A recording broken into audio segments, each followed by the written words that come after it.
I think that is how we attract. It says, fake it till you make it. Initially, it could be a bit, how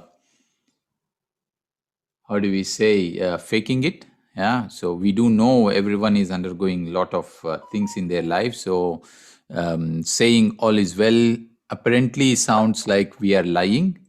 But eventually, I could say from my personal experience that everything falls back and we start to experience that really all is well. That's the magic of affirmations and magic of thinking always in the right way. Absolutely, Ram.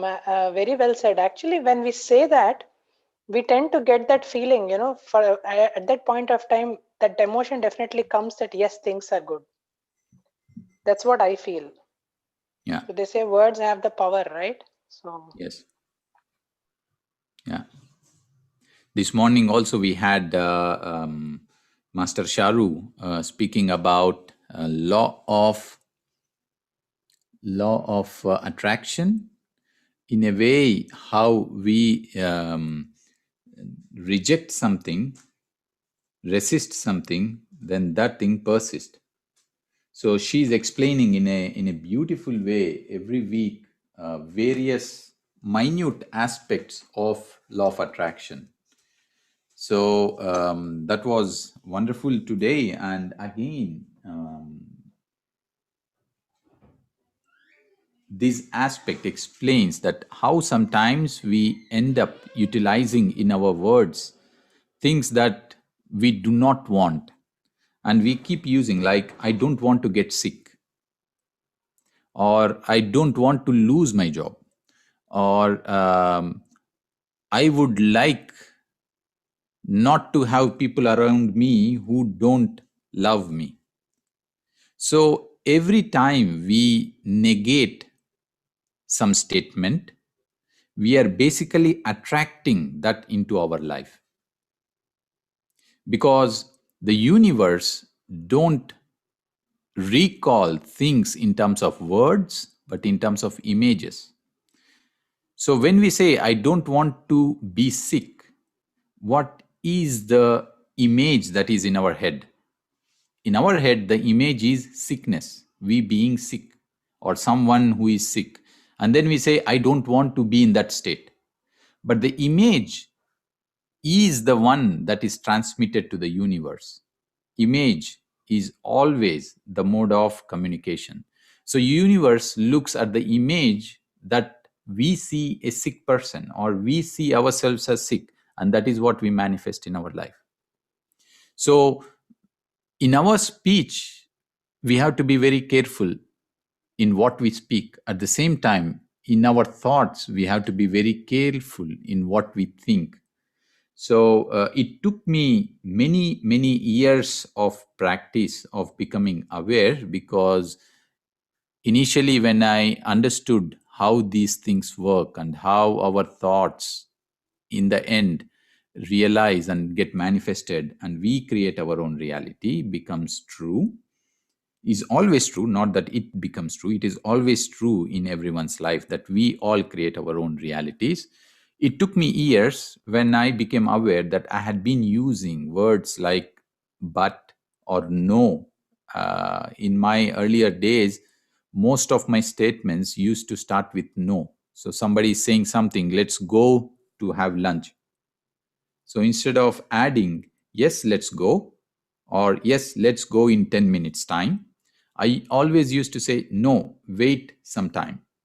So it took me years of practice to become more and more aware in order to set these things right. Because what we resist persists. What we do not want and we think of not wanting that in our life, in the end, we want positive things. So let us think about things. Let us talk about things also that we wish to have. I well remember when when I used to meet my grandmom and even my grandfather, so my grandparents, I used to talk to them, and they used to tell me about their pains, about their health issues. And it took me years of, I would say, yes, let's say, discussions with them, guiding, that I used to tell them, do not speak about your pains, do not speak about your problems. You can do that with a doctor, or you can tell me to take to a doctor. I will take you there. Then you tell to him what are your problems. If you tell to me, I'm not going to solve it. At the same time, you should not be thinking about your problems. You should not be thinking about your pains, because every time you think, you're only manifesting it more. And every time you think that I should not be sick, on the days you're healthy, you're again inviting that illness into you. So, after years of, let's say, guidance, when I used to talk to my grandparents and I asked them, how are you? Always they used to say, everything is good, at the age of 80 plus. So, to each one of us, it's time to reflect every time on how we think, what we talk.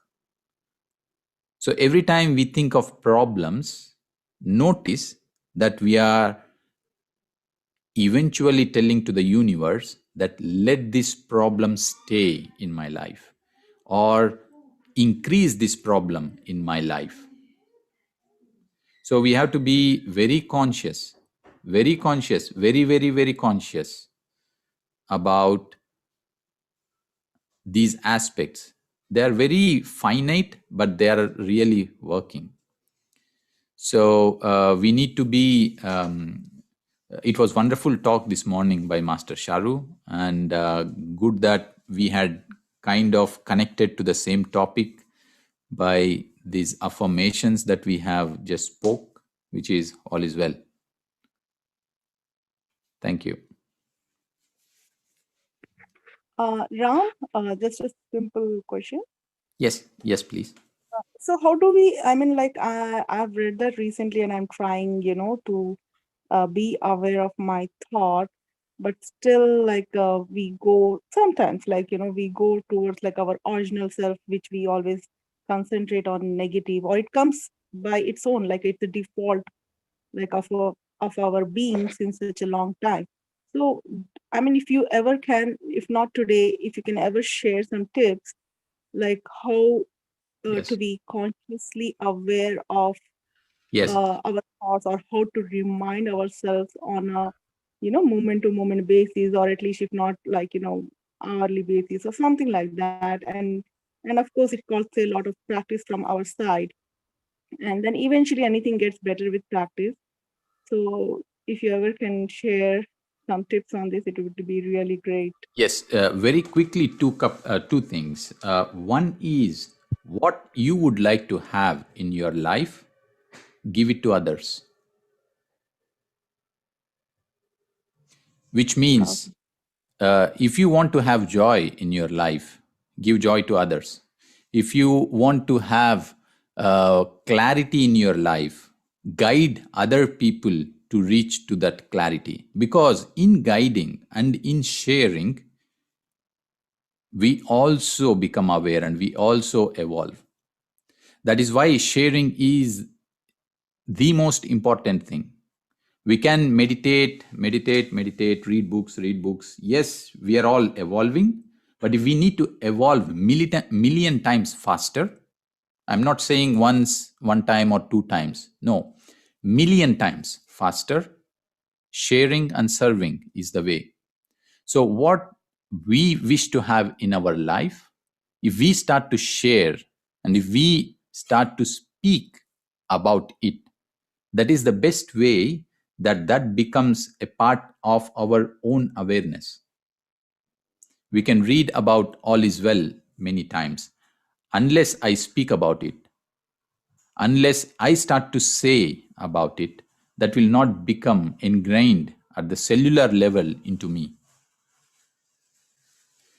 Again, sometimes we need to fake it till we make it. So um, my suggestion on this is this: you have to share what you wish to have in your life.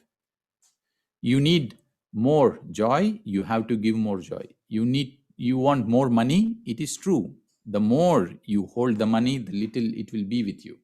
The more you are open to money to give it out, the more it's just like energy. It's just energy. So everything in life is like that. What you wish to have, you have to give. If you want to be growing wiser, that is what you wish. If you want to become enlightened, speak about enlightenment to people. Teach to people meditation.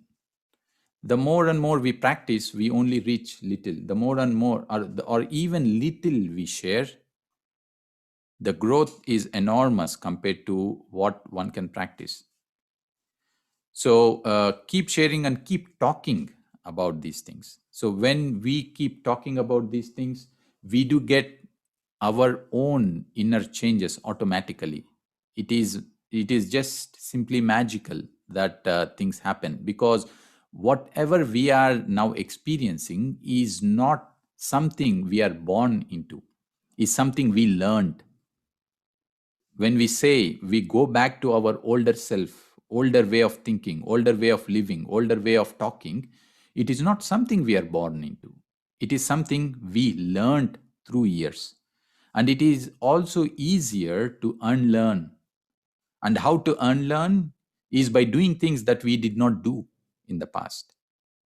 So, if we do not do things that we did not do in the past, we cannot get things that we did not had in the past. So, to do things that we did not do in the past is simply share, simply speak about it, simply, multiply it. Then automatically we find it suddenly, these particular qualities had ingrained into our life and into our being. There are many other things we can discuss about, Archana ji. Sure, I would love to share these topics, because when I share, I evolve. I also learn by sharing. Great. Thanks, Ram. Thank you. I'll just try to remember. As long as people don't take me, like people see, like they have a weird kind of look on their face when I talk about all these things. Most of the people, they find it really weird, as if like I'm like someone from, like I'm an alien or something, and they think like Not, there's something we are wrong all with me. aliens. We came from a different world here. So Yeah, we are. But they think like I'm like a cuckoo or something, talking about the spirituality or about the meditation or about like positive thinking about the law of manifestation when I talk about all that. believe Some me, people very weird. the more we talk, we also learn when to talk, where to talk, how to talk. Yeah, there you go. Mm. So Yeah, everything is a part of mastery. When to talk, where to talk, how to yeah, talk, how much to talk. much to talk as well. Okay? Yeah, same thing, Archana ji. I have so many friends. I keep explaining them about meditation and all, family and friends. Only two of them will, who can't make it with our session now, they will join with me and meditate. But others, they like listening. When I say, they listen and they say, "Oh, you changed a lot after meditation." And all. They speak everything, but they are not ready to come and meditate, and they are not practicing themselves also. I don't know why that much strong resistance in them in moving towards meditation. I still don't Absolutely. understand. They agree with everything, but still they don't practice anything. At least Meena, in your case, they're agreeing. My parents, they say, "What have you gone mad? Have you become old? What are you doing since the like the age? This is not the time you have to do all that." They're Yeah, past like 70 and all that, my parents, but they're like so reluctant to try this out. They say, "I'm yeah. getting bored sitting at home." I said, "Why don't you do meditation? Why don't you hear to some good spiritual talk by No. the seven people?" No, no, no. Yeah, that's strict, the stringent of, and I said, "Come on, my parents, and how can I expect them from anyone else?" My parents are so rigid, so against about all these things, and they in fact they find it very funny when I'm doing all these things. The beauty in these sharings, Archana ji, is when I share these things, I don't expect you to implement. I don't expect anyone to implement. My job starts with an intention that I would love to share. And my job Yeah, ends the moment I finish. finished. I do Yeah. not, let's say, I'm not concerned if you liked my speech. I'm not concerned if you liked it, if you will implement it. I'm not concerned if you say what I said is so crazy, because how you react to it is up to you. How I take it is up to me. When I don't take it, it is like a tennis player. On one side, he hits a ball. On this side, only if I react, the ball is going on the other side for him to hit back. When on this side, I'm not hitting, how far and how long can the other player continue to play alone? After some time, he will put the bat down and he will start talking to me or start to introspect within himself. So, my job is just about saying their starts and their ends. So, my intention is that by sharing, I'm only multiplying myself inside. And whoever are ready, they also multiply themselves from inside. And how they react, how they respond, how they implement, it is just up to them. And my task of doing did not start with an intention that they will change, because the moment I always look outside a change, I have already started wrong. So it is always about me, it is always about me, it is always about me. So everything that I do, it is always turning towards me. So that's in the end, we will also learn it with time, because that is when we dissolve, how do you say, expectation, and we dissolve having, I would say, maybe you can call it ego, or you can say, how can, when I say some person is not listening. So all these things come from an aspect of expectation. So, and that is one of the biggest obstacle in order to experience deeper things. When I say something, and even if you do not like, it is not at all, let's say, concern to me, because I'm happy that I could share. That's it. That was for me. I'm sharing. What I'm speaking is for me. So it's wonderful when you go into this loop of sharing, because every experience should be reflected upon ourselves, and with time we will understand these dynamics. And that is why the sooner we start, the earlier we reach. The later we start, the later obviously we reach. So, who is stopping us from evolving? It is not the outer circumstances. Who is stopping us from experiencing the joy? It is not external circumstances. It is just us. That is why again and again, the statement, which is my best statement, is we create our own reality, is true, extremely true. Sure, Ram will remember that point that it is for us and not for others. Yeah, I remember that point. And I should get used to people saying Archana Devi ji ki jai ho. People like really they're like, I'm not saying sarcastic. They say Archana Devi ki jai ho. Whenever I say something like a good points, they say like that, my friends. Archana Devi ki jai ho. So I think I should take it by my stride and not feel bad about it and keep sharing whatever I feel like is right thing to share, my views or my opinions. Nothing is personal. We should never take anything personal, because we are living one speck of life of many lives we have lived. And what we think, me as Ram, this lifetime, is something else in a different life. So, why should I take me as Ram personal when you say me, I'm a stupid? I just need to laugh at it, because there is nothing personal. The moment I take it personal, it is only stopping my joy. So it always condenses into what I would love to experience.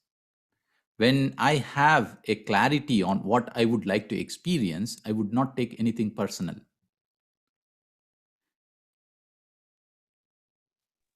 So Beautiful point, Ram. Thank you so much. Very beautiful, very good point that, not to again, the ego comes. If you take anything personally, the ego comes in action. So that's a good point, not to take things personally. That's a really good point. It's Yeah. difficult, but definitely something totally worth practicing. yes, imagine, in few years' time, we all will die. Yeah. Who is Ram? Who is Swapna? Who is Archana? Who is who? Who else? Who is who? Gone all these identities. So this identity is just existing because we think of something that is not true, isn't it? Yeah. So, I think this is one of the topics of the four agreements. If you read the Don Miguel Ruiz's book, which is don't take anything personal, because the moment we take anything personal, that could hinder your inner joy, your inner freedom, because anything personal is hindering your freedom. Anything that hinders your freedom, you lose your everything else. So it's just a matter of choice. So And if I yes, can add something, Ram, so earlier sure. before coming into meditation, when we used to hear people talk or comment or something, yes, we used to react in a certain way or we feel bad. But what I noticed is this practice of forgiveness that we do in meditation, that also helped to take things, that trying to separate us, like as you said, not taking it personally, in a different perspective though. But that over a period of time while practicing forgiveness, I realized that though the comments don't bother us as much as before. So that's True. also one of the thing that I've seen, like, I mean, when you said that, you shouldn't take it, because for us, our peace of mind is more important. So that was also one of the practice that helped to certain extent, because we live in a society and we are interacting. Suddenly if someone says something, it's very easy to get hurt. I mean, I felt it is very difficult to practice not to take it personally at the first go itself. Like, yes, we need to keep that consciously in our mind and keep practicing it. But definitely this forgiveness exercise also helped to certain extent to detach from expectations. Yeah. Yes, yes. Well said. Well added, Swapnaji. Thank you. Maybe it is also a science, Swapnaji, what you said. Maybe we can do a meditation on forgiveness today. What do you That say? will be really great, Ram. Yeah. Because a couple of days ago, suddenly a YouTube video streamed up that was by Soumya ji from Tadipatri with her daughter. Both of them were sharing one of the concepts called Hoponoponopo. Mm-hmm. Yeah? I think this was coming from some tradition of South American tradition. Yeah. And according to this technique, yes, Sai Shriji, would you like to add something? Yeah, I think it's Ho'oponopono, and I think it's Hawaiian technique or something. Hawaiian. Sure, it's forgiveness basically. Exactly, exactly. So very happy to hear many of you already know it. Super. So as per this technique works like this. So basically you sit in meditation, and maybe, yeah, we can guide them. Basically it's like you invite everyone you think you hurt them, or you think they hurt you. Either way, because in the end, these reflections or these emotions always turns to us. So, and then you first say, I'm sorry, please forgive me, I love you, thank you. Yeah. So this is Oponopo technique. Maybe if it is okay, Hoponopono technique. Yes, thank you. They call it as Ho'oponopono. Ho Ho'oponopono, Ho yes. Oponopono. It is that way. Okay. Ho'oponopono. Super. And I am really glad that I have been practicing this since when I came to know about this like 4 months back. Okay. And almost every, like whenever I remember, just before sleep, when I'm almost going to sleep, so I practice this and I just slide away into the deep sleep. Super. So you I are don't know. I like expert this in a that. Would you lot like to for guide us myself. today, Archanaji? myself. I'm not Hello? sure how to guide. I mean, because I'm not into this practice of guiding meditation, but I can talk a lot about this. And this has helped me to forgive myself and even like any, my body or if I have not done justice to my body, my parts of some body, or like my mental, like I have taken too much of stress, or even others, even my pet or anyone, even like anything, even for my house. I practice this for everything whatever comes into my mind. Like for example, if there's any, um, I didn't disagree with something, and then we both, like for example, that person and we both were like not in a good terms for maybe even if it's for 5 minutes or 10 minutes. Then in the night when I remember that instance, then I say, I'm sorry, please forgive me, and thank you, I love you. And I remember that incident with for what I felt bad or for what I had caused hurt to someone else. And I remember the incident, and I have practiced this on several of my own personal things and on others too. So it's a really good practice. It's a really good practice. Okay. So is that okay if we try that in today's session to all? Oh, yeah, yeah. It would be really great actually. It's a very beautiful. It's a very simple but very beautiful and very effective, I should say. And especially when you're going just before sleep, they suggest that actually. They suggest that just before going to sleep, or even sometimes during meditation also, we have Ho'oponopono meditations Hmm. as well, like for half an hour, Yeah. or for the whole night. Yeah, we have those. Okay. So let us do that today. So friends, thanks to everyone for these beautiful sharings we had today.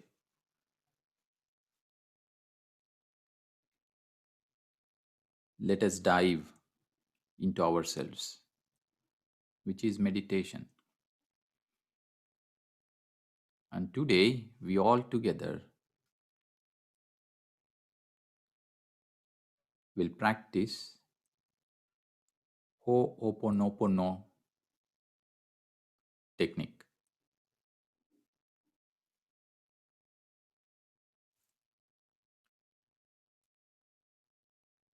This technique is magical because it is true and it works.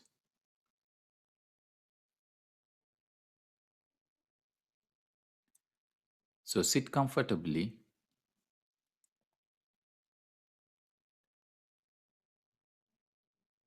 cross your legs, kindly take off your glasses if you're wearing any, clasp your hands, fingers into fingers, close your eyes, and just relax.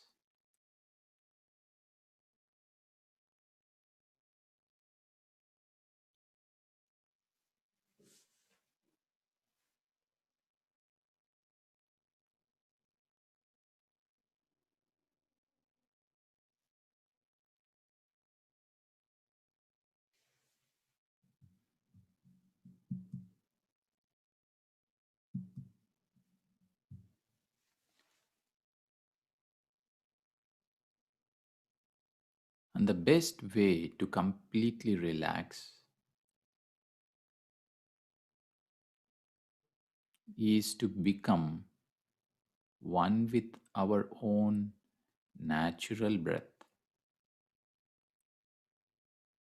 And this breath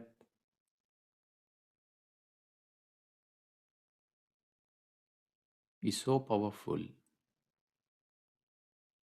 This is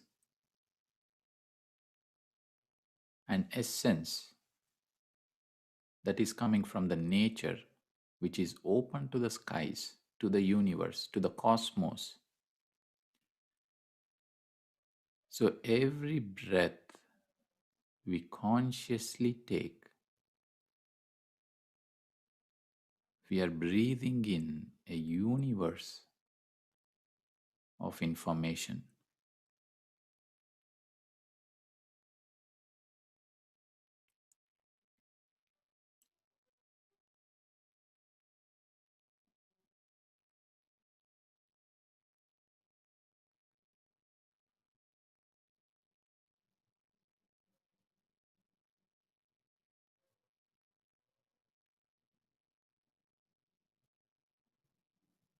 We are connecting to the universe with every conscious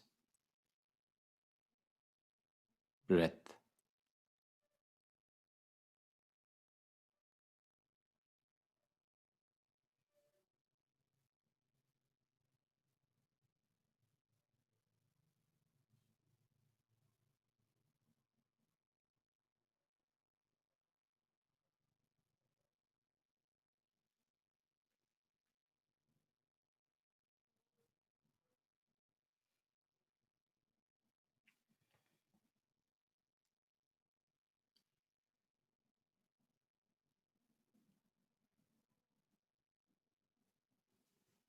When we connect to the universe, which means there is no any boundary. We are sitting here with our physical body connected to something that is boundless.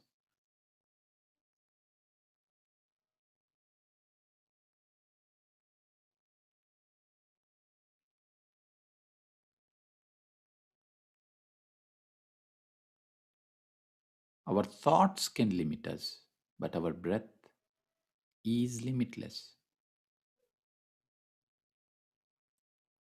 It can instantly connect to anything and everything.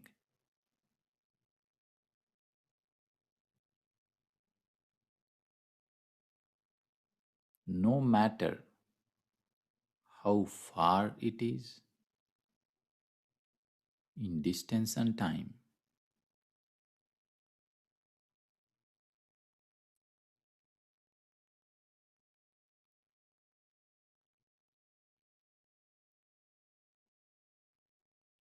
We breathe in information and energy.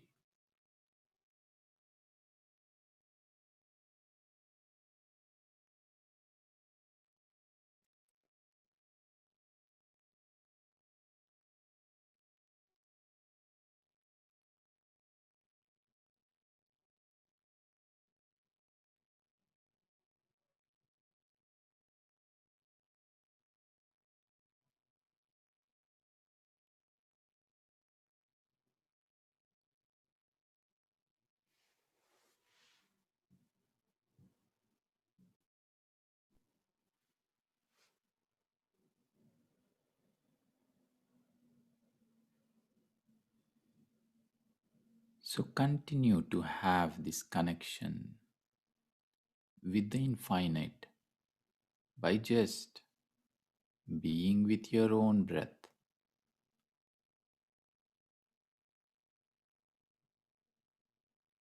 This breath lets us to connect.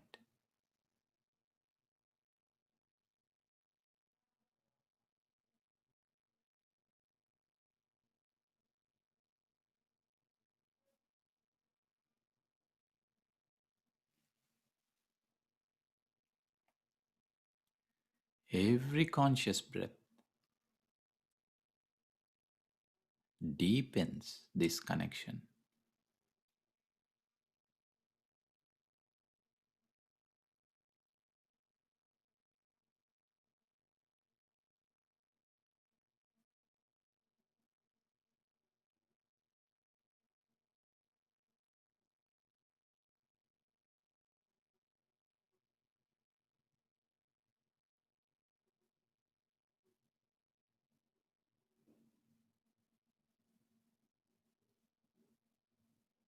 Why to be limited when the unlimited is waiting to be experienced.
Just consciously breathe.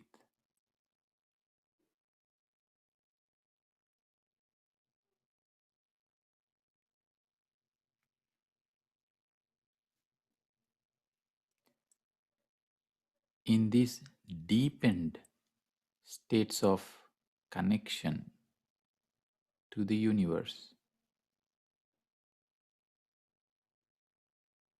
go to your comfortable place that you know. It could be a room you like.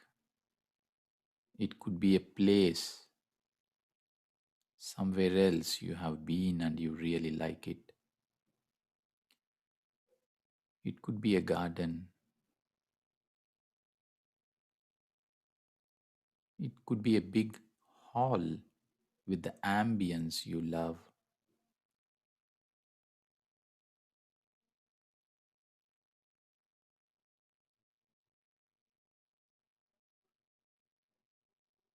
Just go there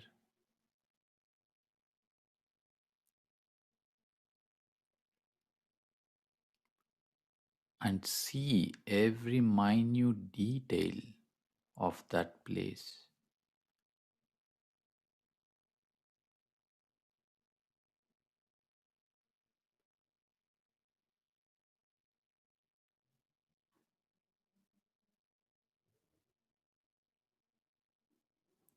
It's so beautiful, comfortable place.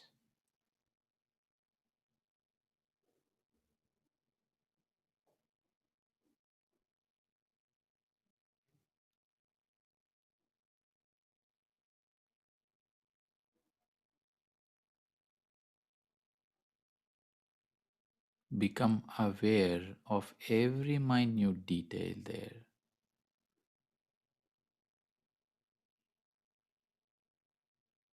Colors,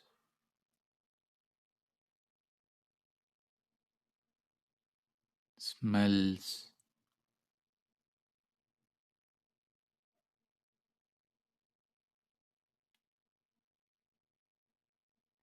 every minute detail.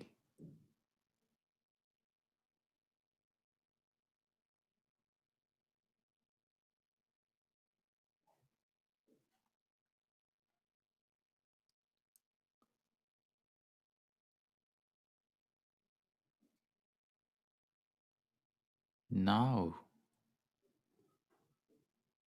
invite to this place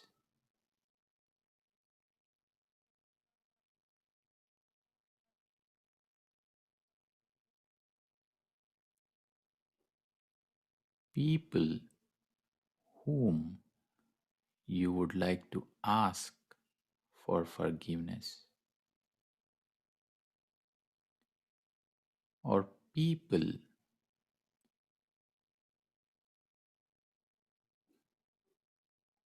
whom you think had hurt you. Invite everyone. It could be people from your school times, Or it could be people who are strangers whom you met just once. It could be people of your family or your friends or your colleagues.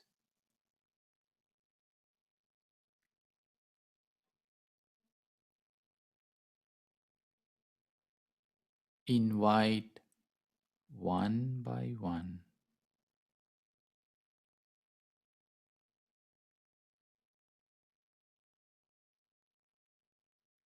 And in this space of immense connection with the universe, everything manifests.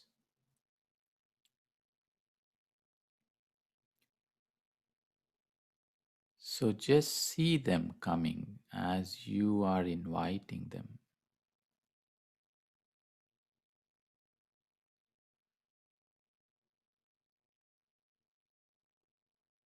One by one they are coming, and welcome them.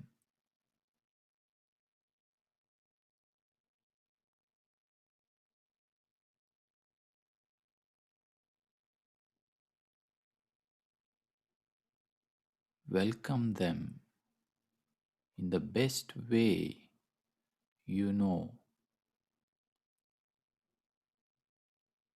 They are also happy to be there, to connect to you.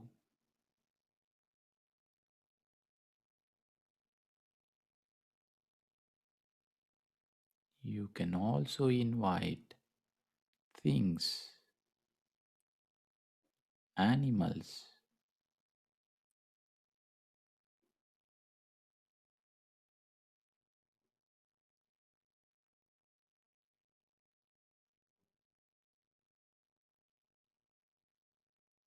if you wish to ask for forgiveness, invite them.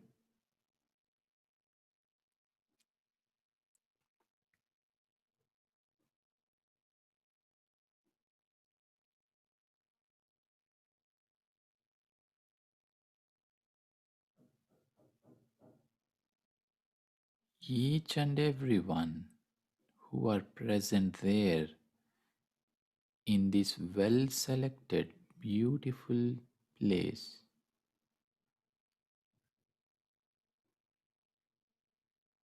are feeling so very welcomed. You can see that in their faces. You can see that in their energy. You can feel them.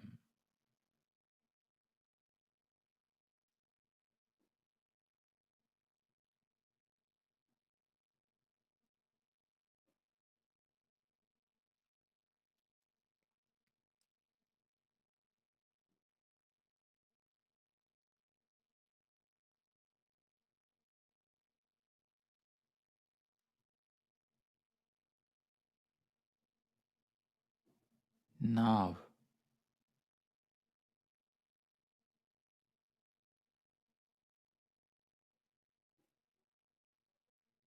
for every experience you have exchanged together,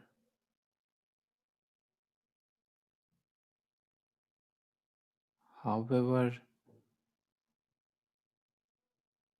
unease, unpleasant,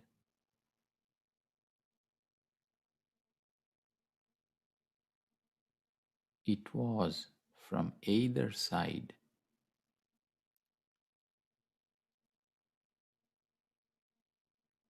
from deep within your heart,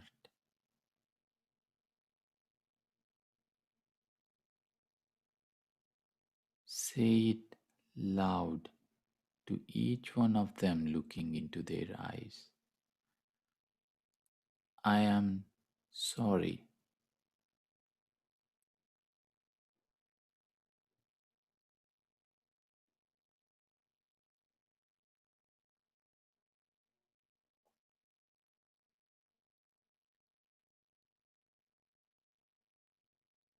Go to each person, look into their eyes,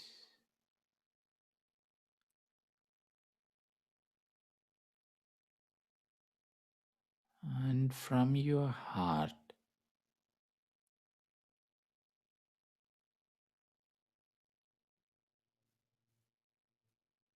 say, I am sorry.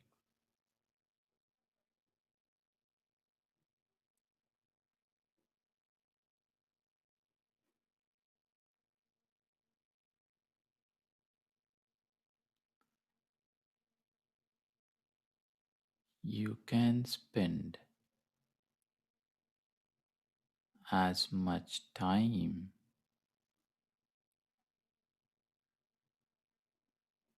by saying as many times you intuitively feel at each person.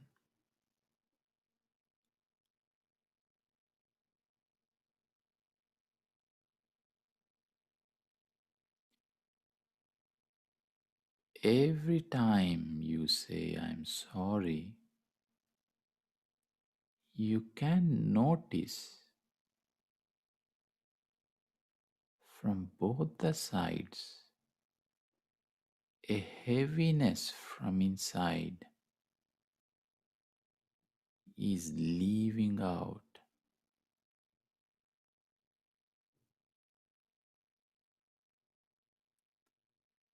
and both of your bodies are becoming lighter.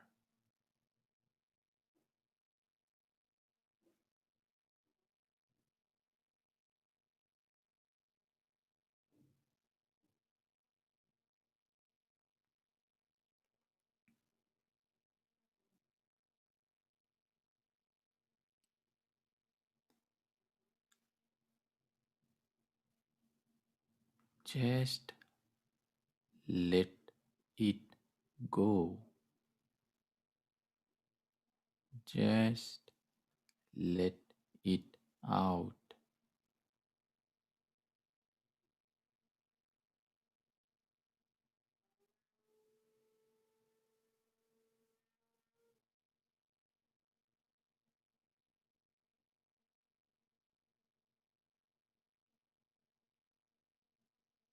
When you are ready, you move to the next person, next thing,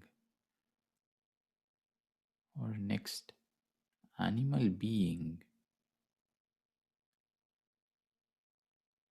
It could also be yourself who is sitting there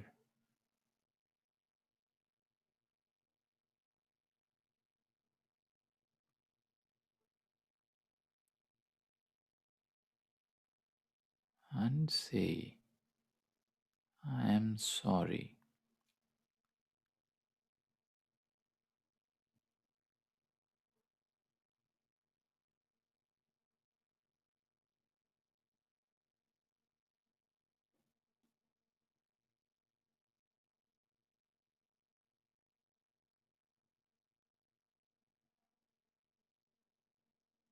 And notice every time the heaviness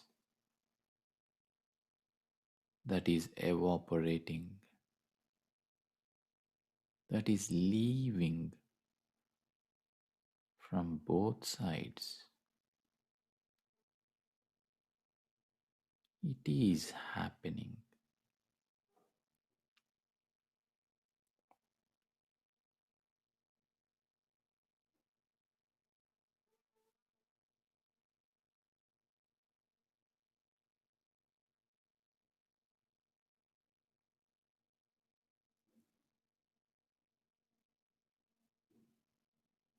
Now,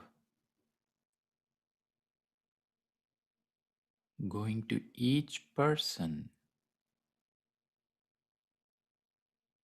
say, please forgive me.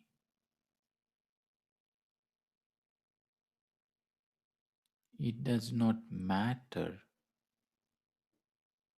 who hurt whom.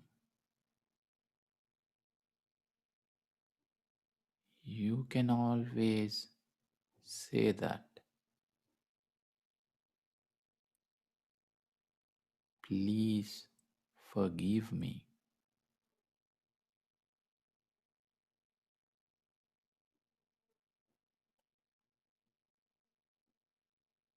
As you say this, notice how it is being accepted and how the energy and the connection between you two is becoming more and more aligned, harmonious, synchronized.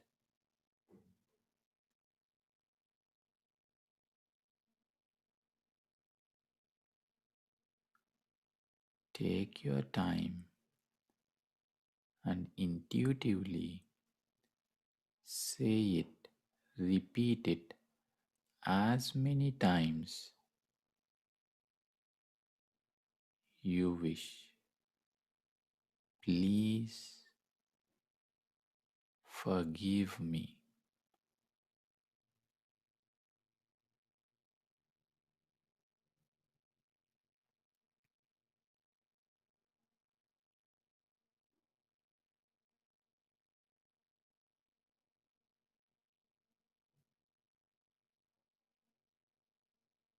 Then move to the next person.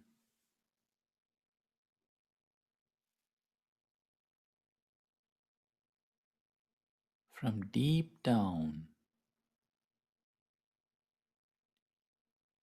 express, please forgive me.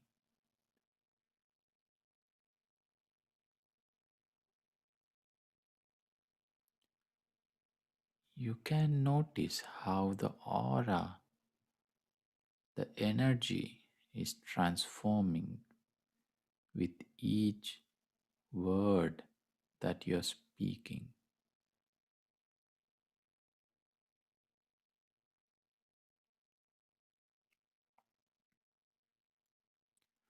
and how your partner, your other person,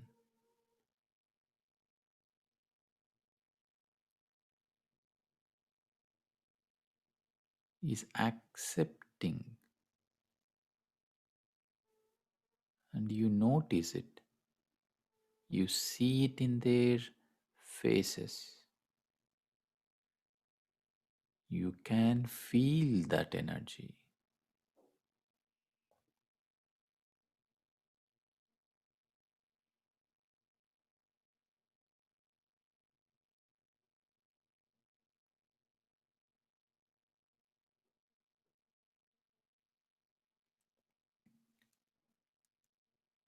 It is transformational for both of you.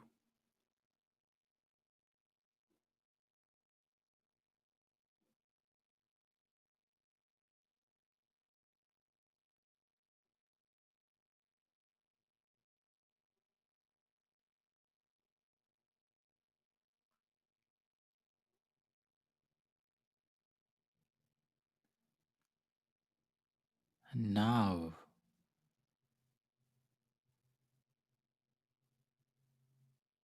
for this wonderful acceptance,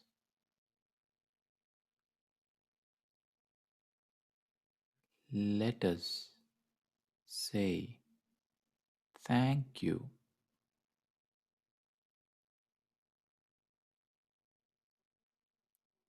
one by one as you walk through, looking into the eyes of each and every person whoever are present. What a beautiful word, beautiful sentences each one of these are. Thank you. The hearts merge with joy.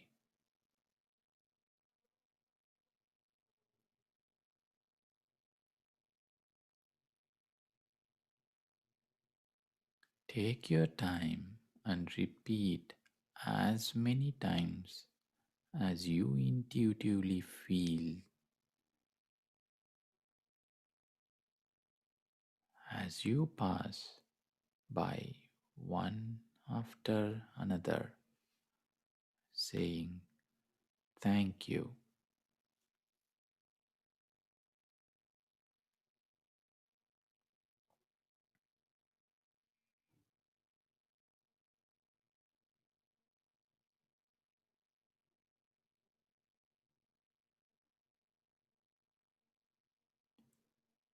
You can feel the change of energies. You can see the energy. You can see the colors. You can see the aura that is being manifested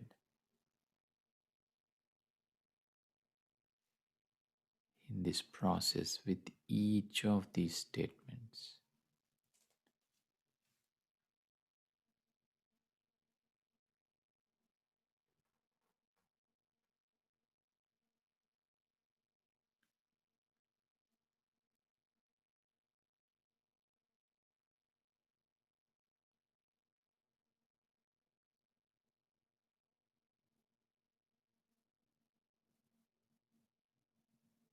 And now,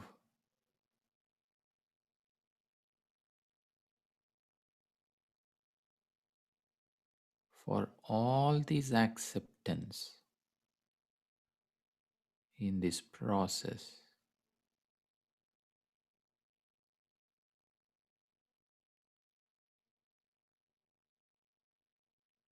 let us express it and say, I love you to each and every person, one by one, from deep within yourself, looking into the eyes of each person.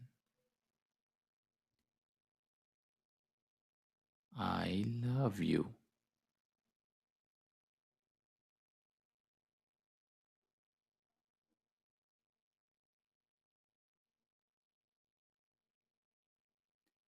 And see the joy,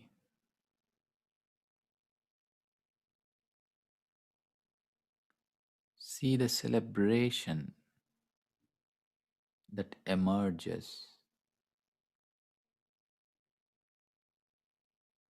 when you're expressing your love. I love you.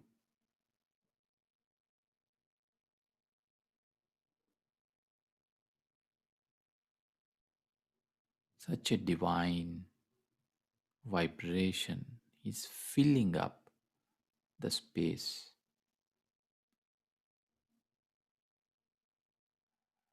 Your each and every cell is resonating with this divine vibration.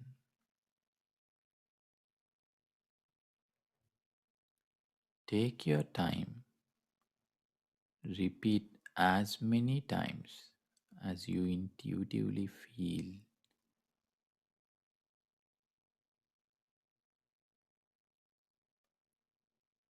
I love you.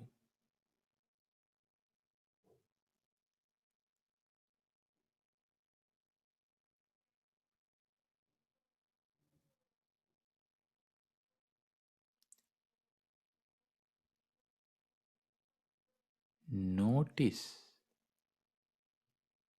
the expressions, how are transformed.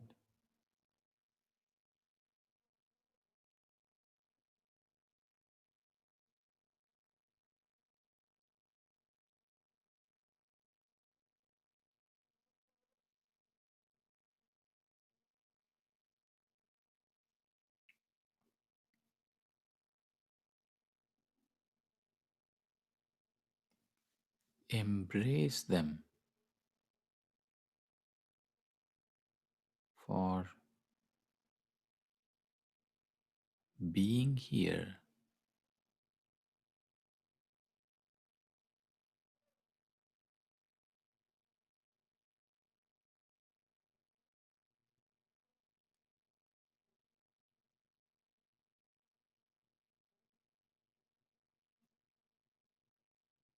and evolving into love.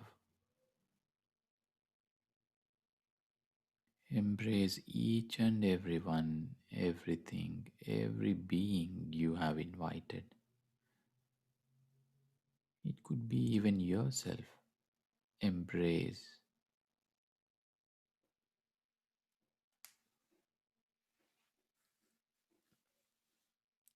Experience this energy of union by this embrace.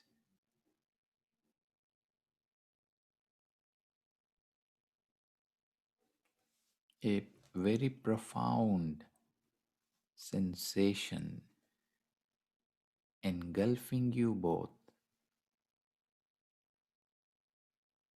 Be grateful to it.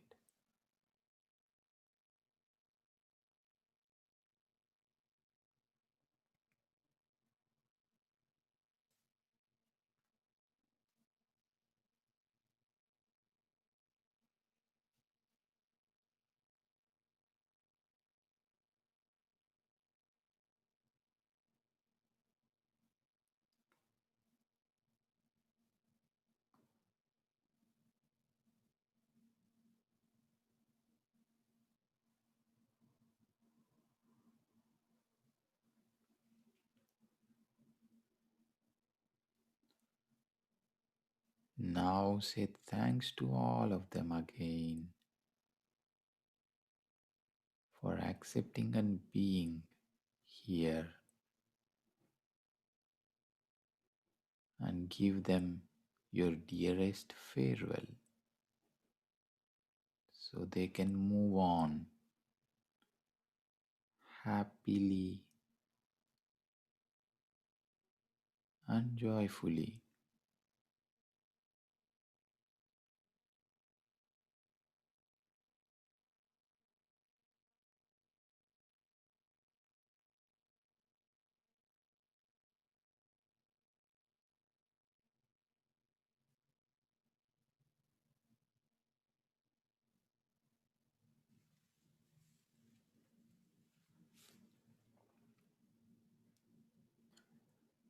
Now sit in the same place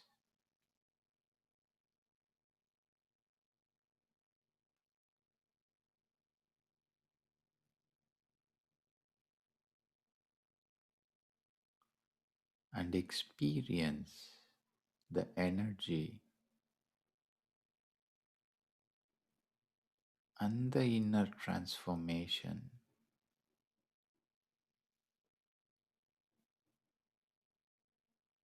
Just feel it.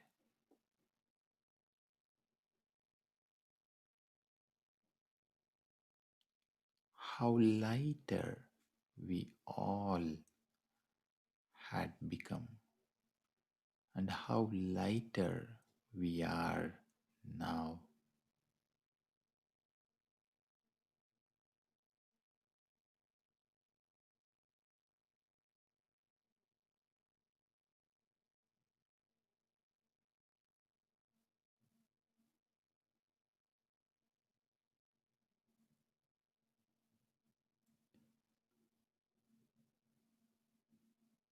Be very, very grateful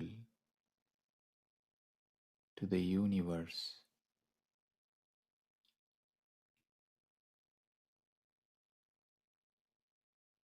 for all the support it had been in this process.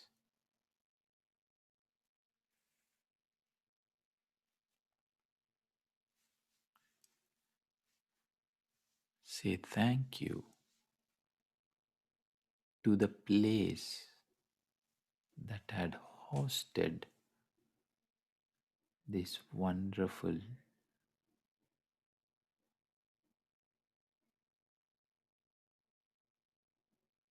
event.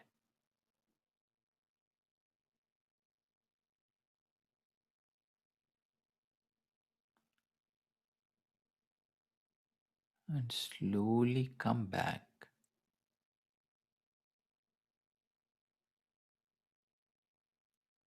to the place where you are sitting now,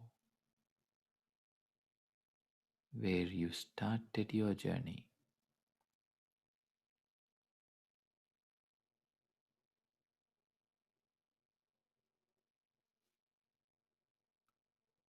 And continue to be with your breath.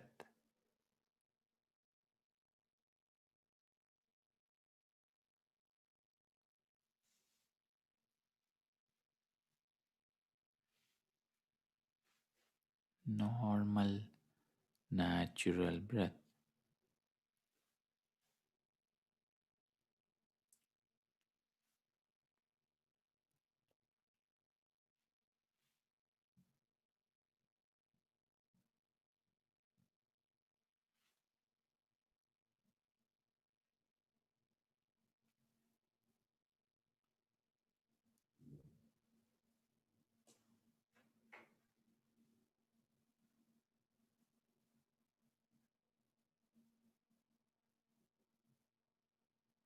Slowly become aware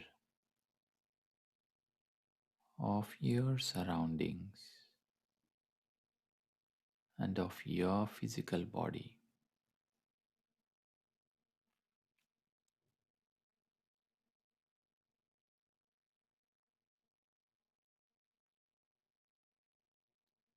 What a beautiful journey, transformational journey it had been.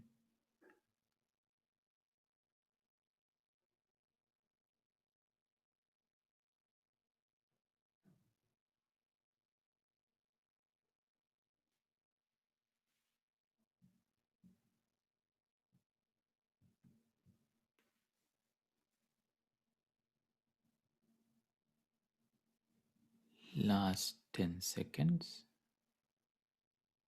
Bring back your awareness.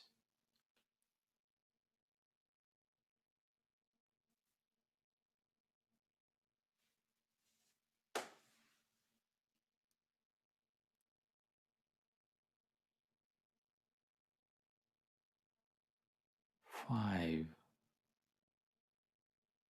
four,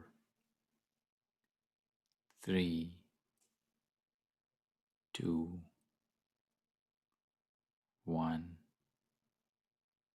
zero. Slowly place your hands over your eyes for a few seconds.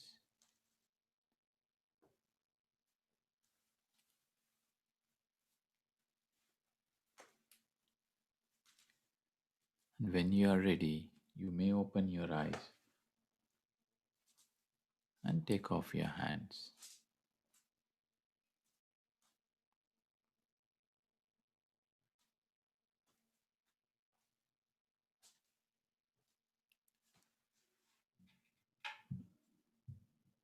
Welcome back, friends.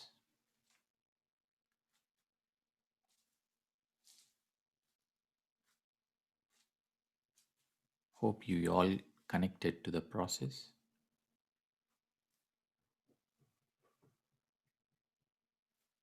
If anyone would like to share your experience, you can unmute yourself.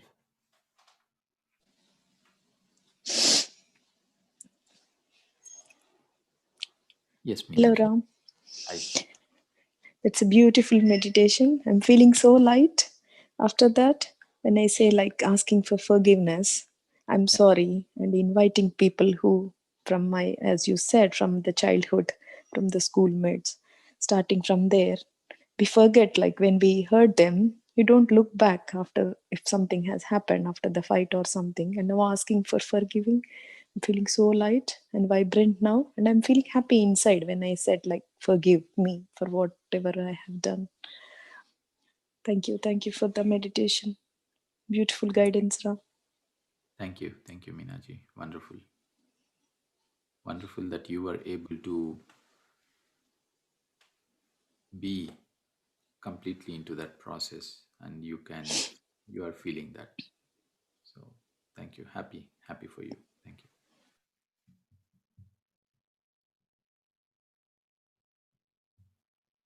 Anyone else, friends, would like to share?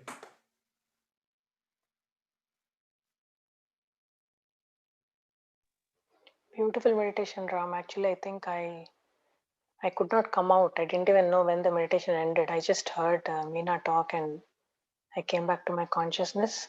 It is a coincidence that when you said ask people for forgiveness, even right from your school days, that was the exact point wherein suddenly I remembered a face, and I was doing that from my school time. One of my school friends.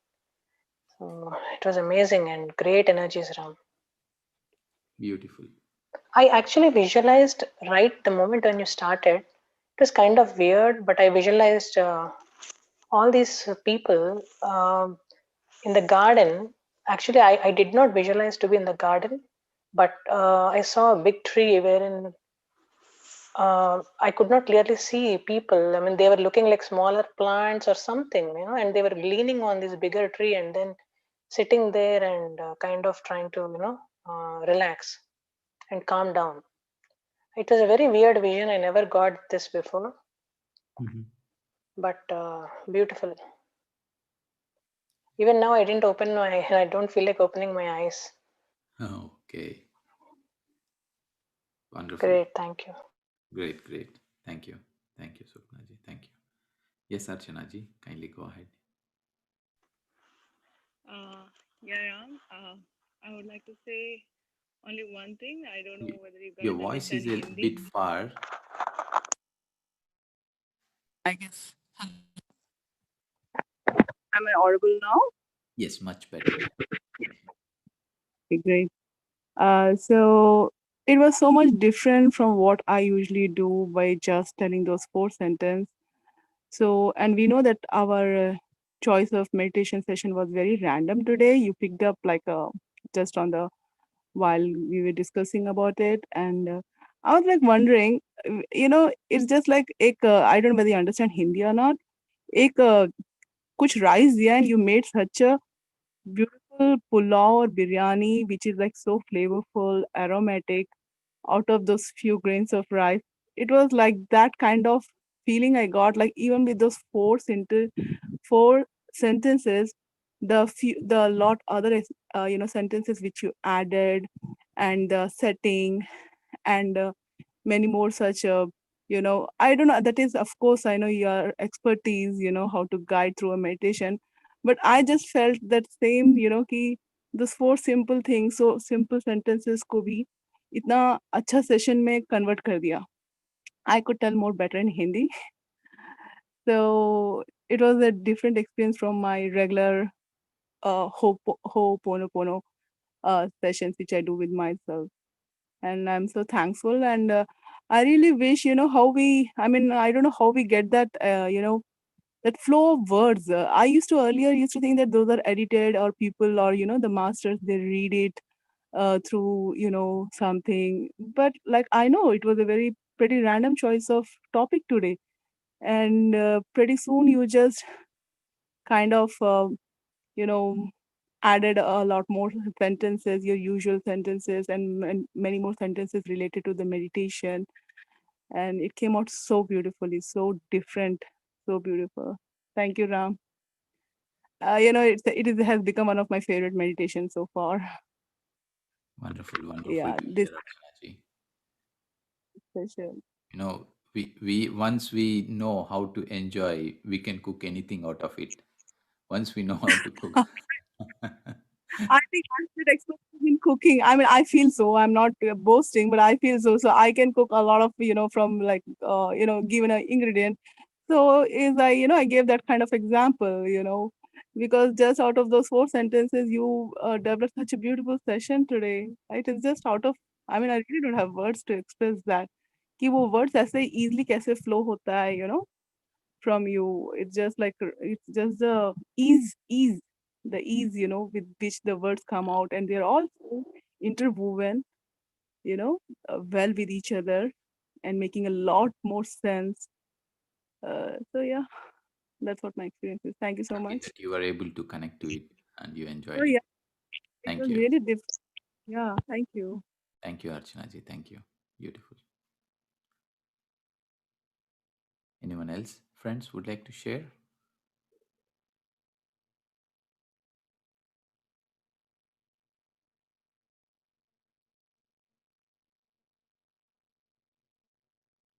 Okay. So that was a wonderful trial, I would say. First time I'm uh, trying this Oponopono technique, guiding a group. So thank you for being part of this journey. Now we move on to the next part of today, the untold story of Sita. Madhu, can you please take over?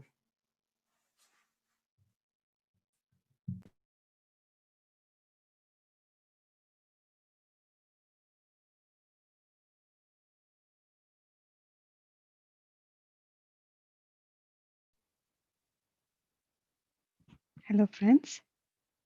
That was a very, very beautiful, beautiful, beautiful meditation. And I'm glad that you all had asked for this, and Ram had beautifully guided us. And we should also not forget to forgive ourselves, because many a times we curse ourselves, and we don't acknowledge that like we have to always take care of us, and we have to say that I'm sorry for what I have done, for what I have judged you, and I forgive you, and thank you, and I love you.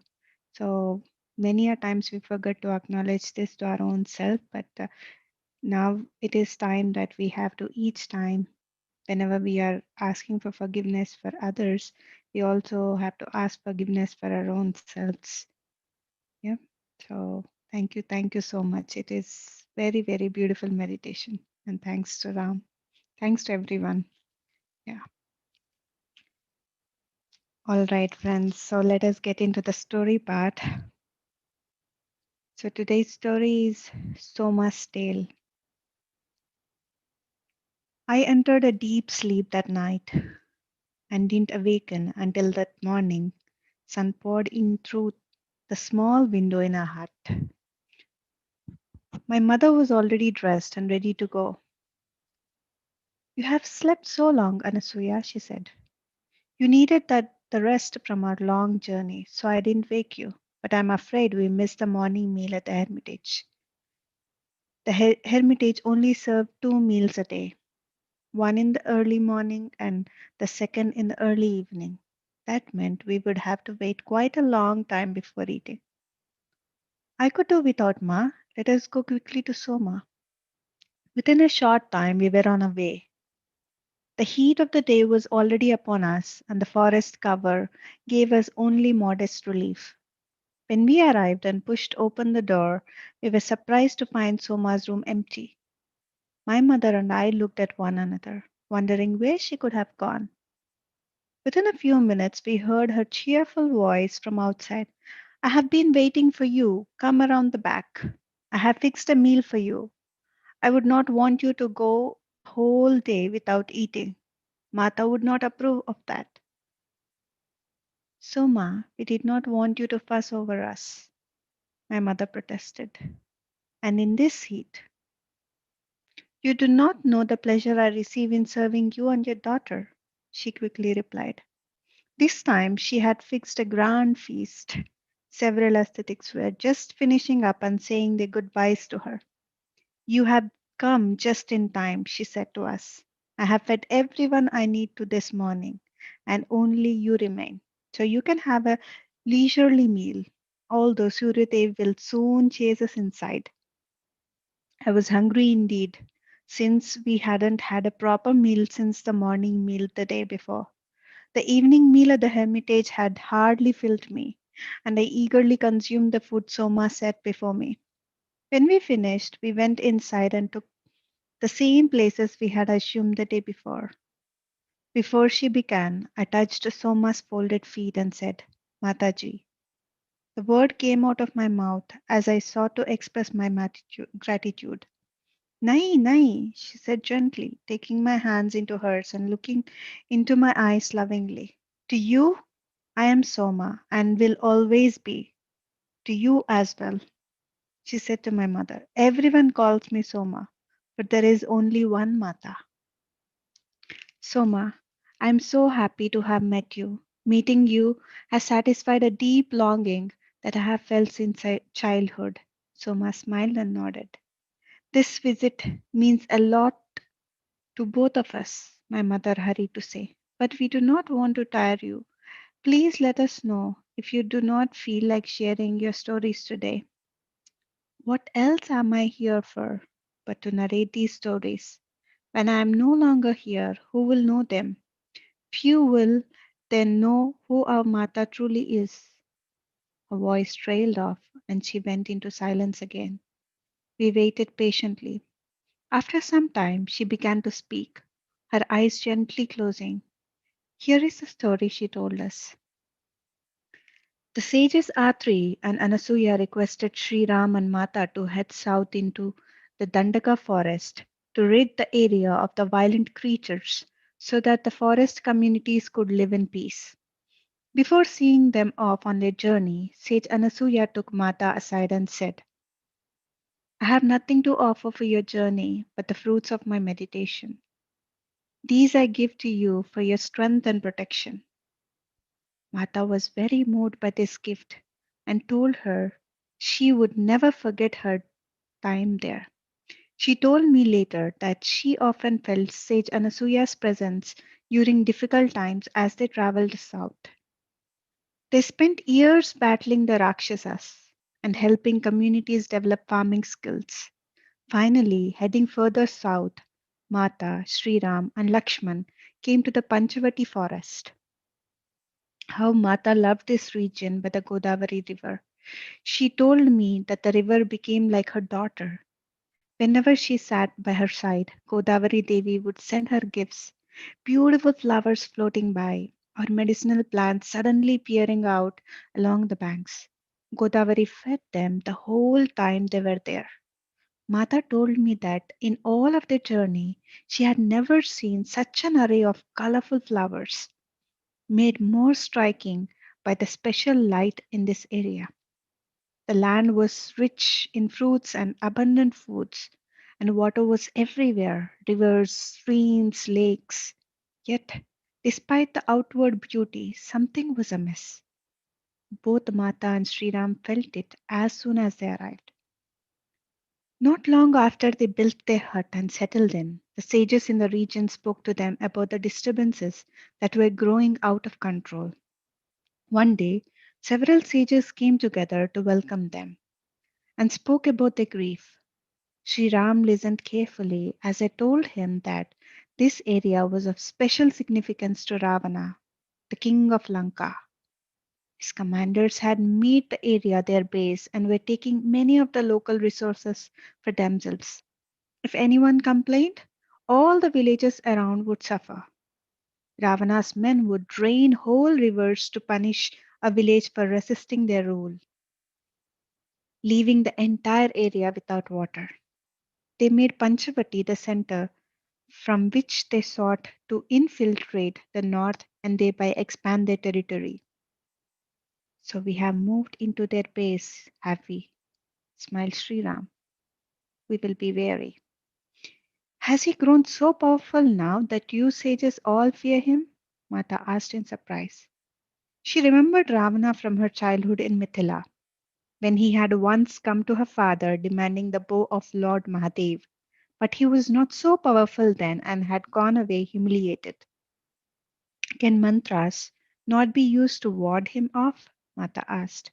One of the sages replied, he is the only one we have ever known who has the power to counter mantras, to render them ineffective. Through his commanders, he has taken down whole forests, destroyed rivers, tortured animals, kidnapped our women, and I'm very sorry to say that our mantras are of no avail, nor are any of our weapons. We have heard that he has even gained power over the Devas and has threatened to burn out the sun and to blow up the moon with his weapons. He has threatened all kinds of destruction. We all live in fear of what he could do to this earth, nay, to the whole solar system and beyond. We believe he could destroy it all. We have seen evidence of this power and we dare not test him. Sita glanced at Sri Ram in alarm, but his demeanor was as calm as ever. We are here now, Sri Ram said gently. Please do not worry. Perhaps he is the reason we have come to this place. Mata fed the sages and they took their leave. After they were gone, she voiced her concerns to Sri Ram and Lakshman. If left unchallenged, he will destroy what has taken millennia to create, these forests and rivers, for which so many beings have sacrificed. We cannot allow that. What has given him such power, and what is behind his for control? Sita, everything will reveal itself in time. Sri Ram began to reply, but Lakshman interrupted him. We should not wait any longer. We should attack him. What will be the cause of our attack? Asked Sri Ram, looking calmly at Lakshman. Do not forget, Lakshman, that he is also a great scholar and devotee of Mahadev. To attack a devotee of Mahadev, we must have a clear cause that no one can question. The destruction we have just heard about, is that not cause enough? Sri Ram shook his head. No, Lakshman. Ravana has covered his tracks well. His ways of retribution and destruction are such that he cannot be named as the cause. Although the sages know well his role, we can prove nothing. We have no obvious cause for such a confrontation, which will be very violent and cause many deaths, with much destruction to the harmony and balance of the earth. We do not even know the effects of his weapons, or ours for that matter, if we release them. Sita began to tremble. Ram is right, Lakshman. I dread the destruction that such a war will cause. We must find another way to restrain him, unless we have clear evidence that he is behind these attacks. Then I will provoke him, cried Lakshman. I will make him come out of the shadows so that all will know who is behind this effort to control the earth. Calm down, Lakshman. Our path will reveal itself in time, Sri Ram replied with his characteristically even demeanor and soothing voice. Ravana may have gained control over the celestial beings, but no one, not even he, can stop the law of cause and effect. The damage he has done will return to him. He will bring about his own destruction. He is now seeding the means for his own demise. The next day, Sri Ram, Mata, and Lakshman went to see sage Agastya and his wife sage Lopamudra, who had a hermitage not far away by the side of the Godavari river.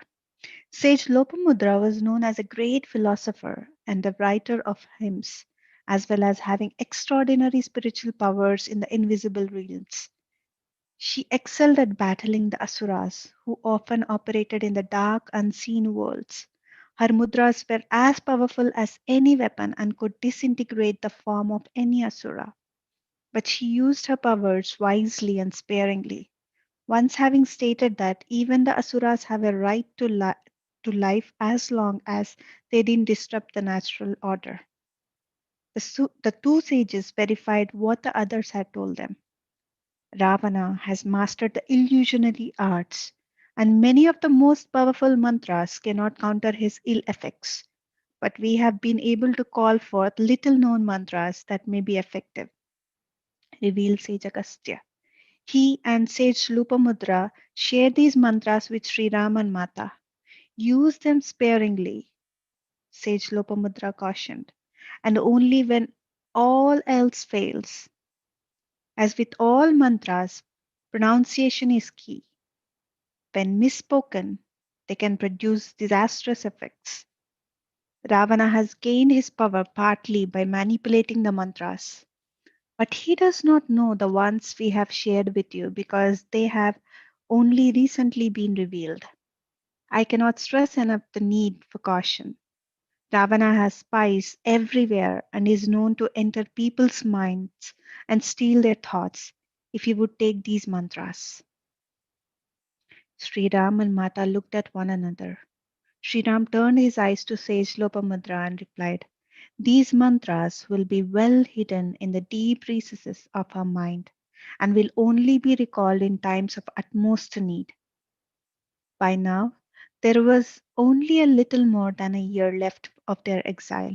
When Mata arrived in Panchavati, she was so taken by its natural beauty that at first she thought it would be a restful year before they began the journey home, even though anesthetic had warned them that the last year would be the most difficult and dangerous. Cognizant of the warnings, Sri Ram cautioned both Mata and Lakshman to be on guard. "We must not take the warnings of these sages lightly," he said, "and we must recognize the danger Ravana and his generals pose to us and the whole area." Turning to Mata, he added, "Often you travel deep into the forest looking for special foods and medicines. I know how you love your freedom to explore the forest, but for the immediate future, do not wander far without me or Lakshman." His tone was serious. Mata normally would resist such restrictions, but this time she acquiesced, and she kept it to it for the most part, wandering only down to the river Godavari. It didn't take long before Sriram had his first encounter and killed one of Ravana's generals. Then another came, and he was killed as well. One after another fell before the arrows of Sri Ram and Lakshman. But the battles were brutal, and Sri Ram saw that they were using weapons he had not encountered before. As his concern increased, so did Sita's. Soma paused and opened her eyes. "I could feel it here in Ayodhya. I could hardly sleep. And I was not alone. For many years during the exile, a small group of women from the town would go down to the Sarayu River just before dawn to a very special place where Mata had once bathed. And there they would sing to the river and request her protection of Mata. When I first learned of this, a few years after Mata had left, I was very moved that these women from Ayodhya, who hardly knew the Rani from Mithila, were praying for her. As the years progressed, more and more women from the town joined together at the river for morning prayers. I took much comfort in them and would go quietly to listen. I never made myself known. I sat just close enough to hear their voices. They used to sing the most beautiful songs to Rajkumari Sita that would bring tears to my eyes. This greatly helped me to get through those last years." Soma closed her eyes again and picked up her narrative. With the killing of Ravana's generals, the atmosphere in Panchavati grew tense. Mata noticed many disruptions in nature among the forest creature, the plants and the rains. Things were off season. Because of these disruptions, she had had a hard time accessing the natural world. The birds that usually flocked around her now stayed hidden. Previously, when she bathed in the river, fish would come into her hands, but they were mostly absent now. She asked Godavari Devi what the cause was, and the river responded that Ravana's men were again threatening to drain the rivers. and the river creatures had become as fearful as had the forest creatures. An atmosphere of fear embraced the whole region. Mata did not know what she could do to help the situation. And then came Surpanaka, the sister of Ravana. Mata never knew whether Surpanaka had been sent by Ravana to stir up trouble or whether she had come of her own accord. Whatever the reason, her arrival in Panchavati created discord in many of the hermitages, as she would take a beautiful form and ensnare the young men through her charms and deceptions. When Mata and Sri Ram visited some hermitages, they heard stories of the most promising students being lured away by beautiful women who would then abandon them and leave them in despair. Due to the disturbances, Lakshman developed a sense of unease and was unable to sleep. Throughout the journey, they had developed a system where Lakshman would stay up through the night and keep guard. Sri Ram and Mata would awake at dawn, and at the time he would go into the hut to rest while they bathed and meditated. And then Mata would prepare the morning meal. He didn't need much sleep, only a few hours, but since arriving in Panchavati, he hardly slept at all, which was beginning to affect his discernment. This weighed heavily on Mata.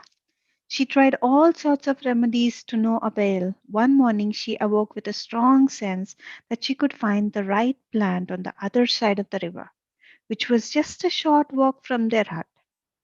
After the morning meal, as Lakshman was trying to rest and Sriram had gone to take care of a nearby village, she decided to venture out alone. She reasoned it was not too far and she wouldn't be gone long. Mata arrived at the river and wondered how to cross. Just then her daughter Godavari indicated a place where it was shallow enough for her to walk across.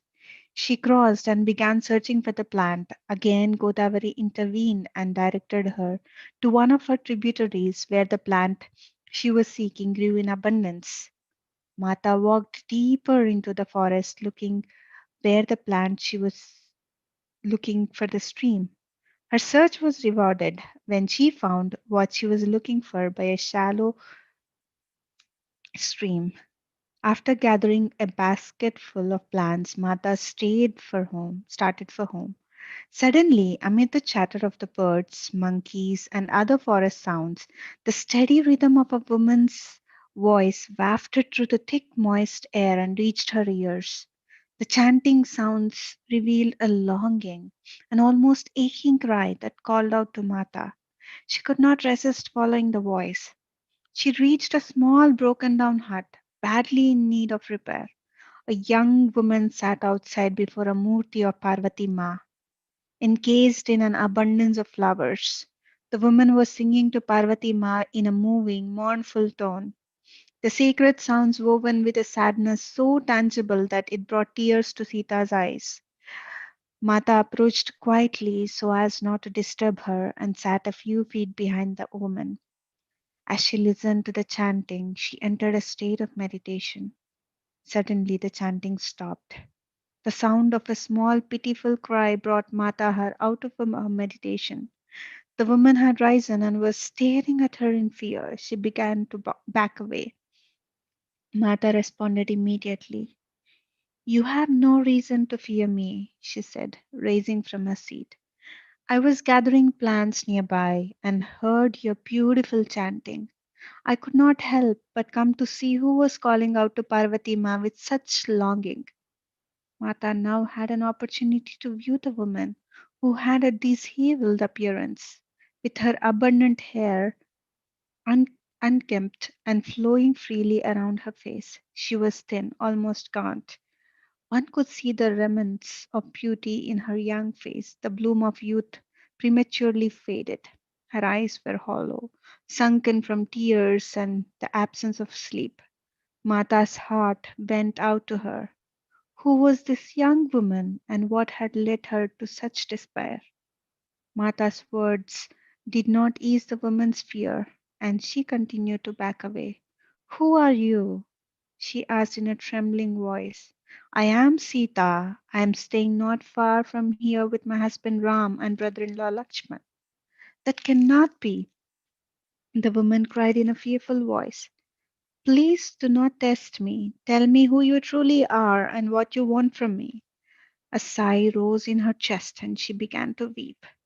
Never had anyone doubted Mata's identity before. She was perplexed but replied, It is true, I am Sita.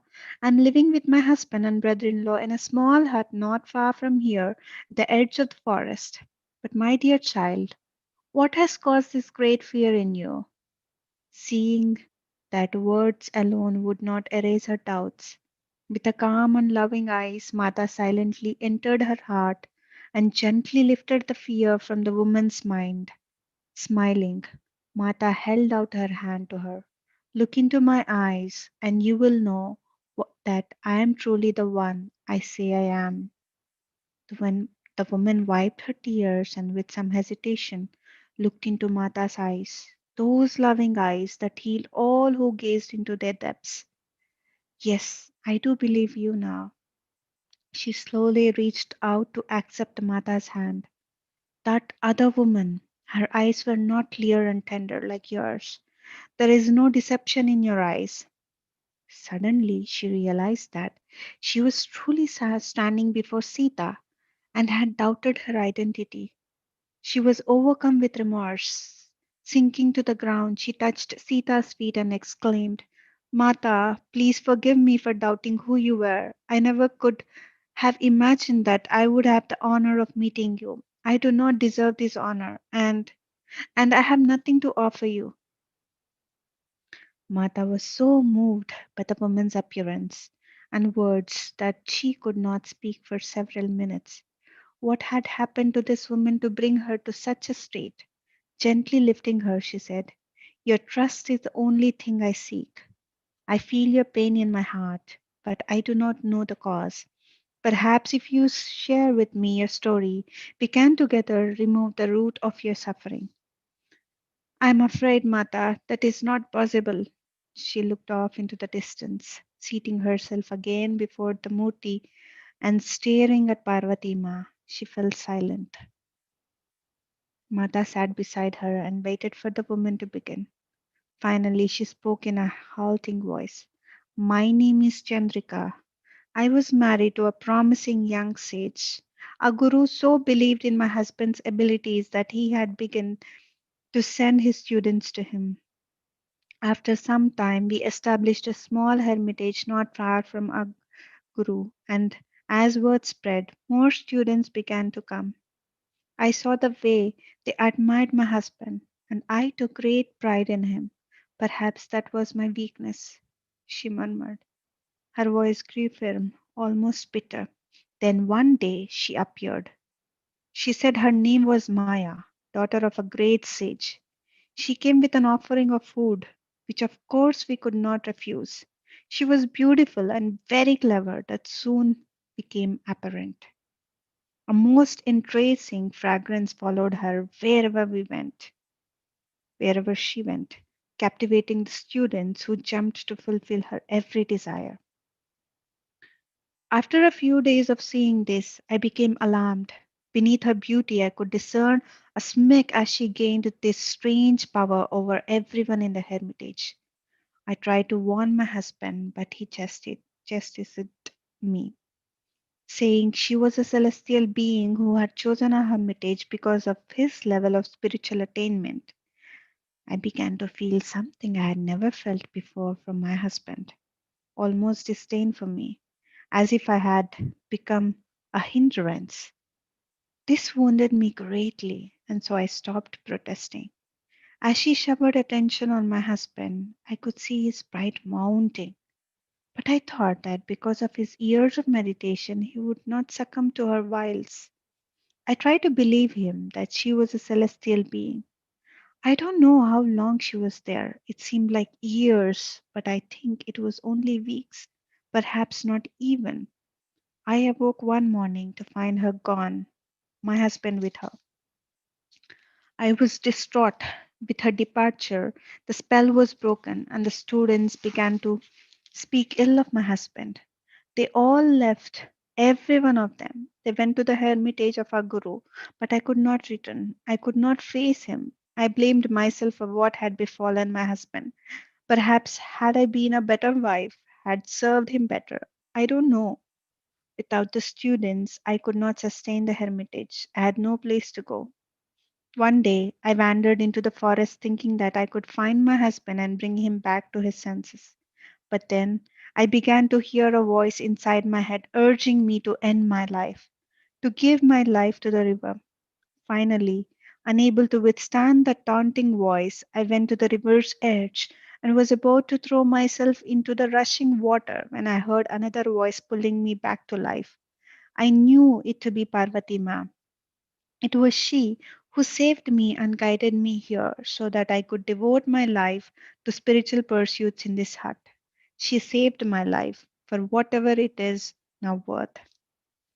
Tears again filled Chandrika's eyes, and the waters rose in Mata's eyes as well. She felt Chandrika's pain, the agony of a deserted wife, the abandonment, the humiliation. Internally, Mata gave thanks to Parvati Ma for saving this woman's life. Chandrika continued. Since that time, I have learned that my husband was not the first.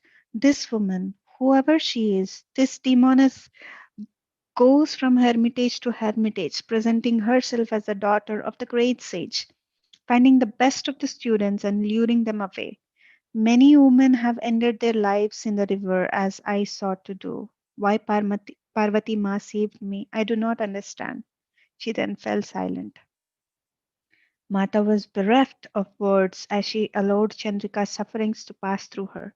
Finally, she asked, "And so you live here alone?" Chandrika nodded. "But it is not safe," protested Mata. "Brutal Rakshasas will terrorize the forest. Are you not fearful of them?" Chandrika shook her head. "What more can they do to me? I have lost everything that I have held dear." "What has happened to your husband?" "I don't know. I don't know if he is dead or alive." Her voice was expressionless. "I will try to find him." Chandrika shook her head before Mata could finish. "Forgive me, Mata. I will try to follow whatever guidance you give me, but I beg you, do not ask me to return to him.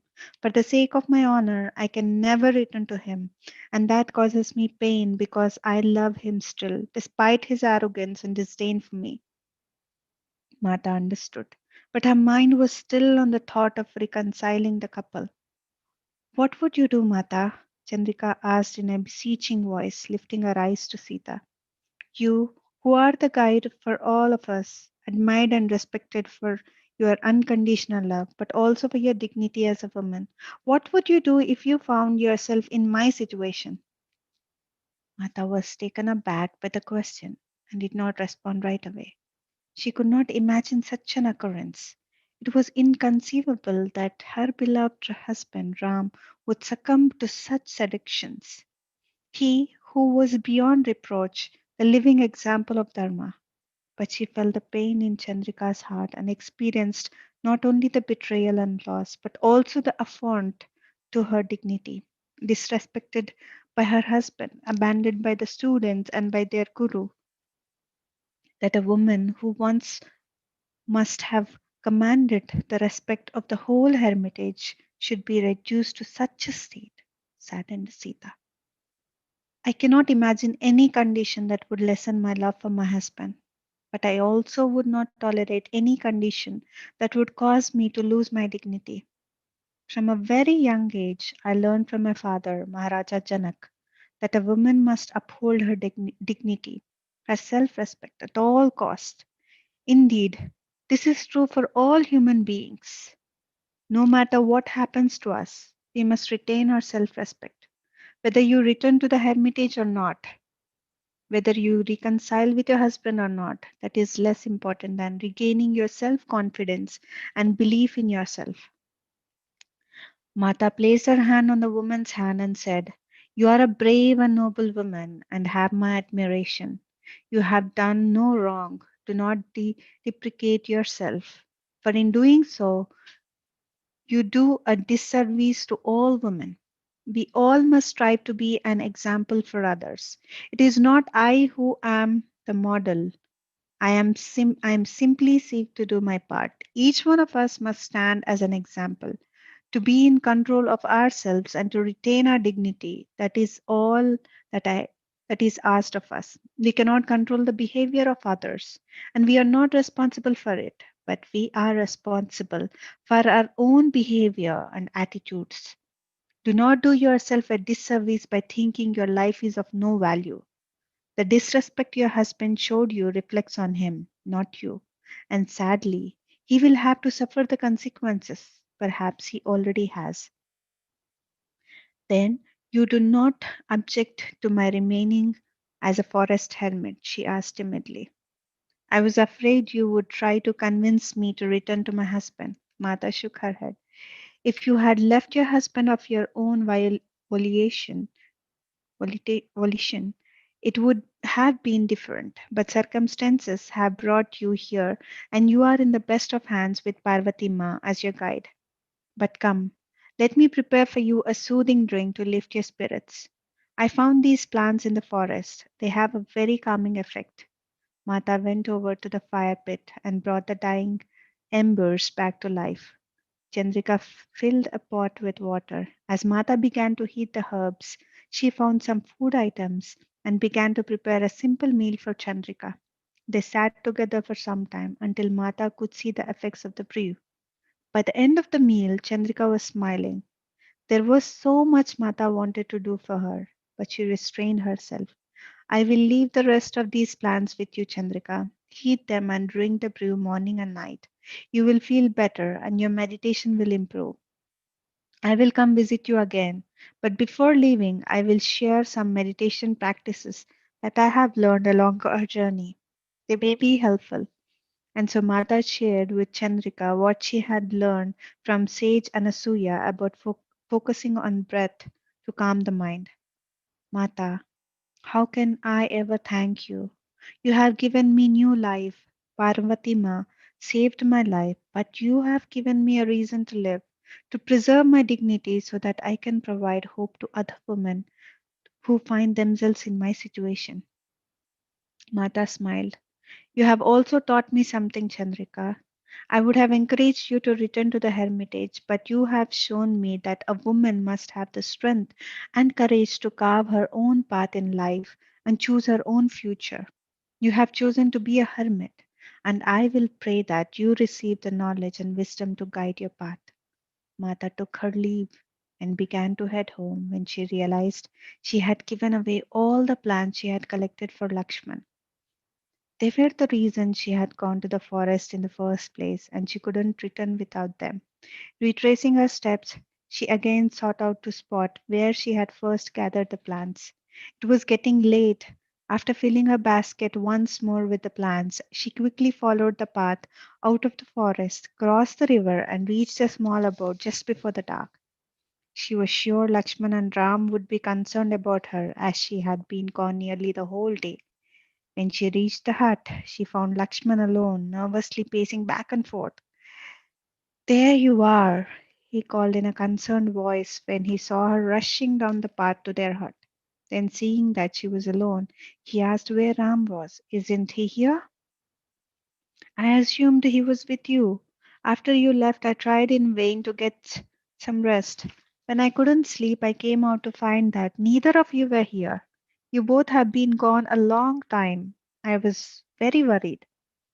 We were not together. I went to find some medicinal plants for you, replied Sita absent-mindedly. Her mind was still preoccupied with Chandrika. I have found the plants that will help you sleep. Withdrawing to the kitchen area, she stirred the fire and began to heat up water so that she could prepare the brew for Lakshman. Not long after, Sri Ram arrived, but he was in a quiet, almost withdrawn state.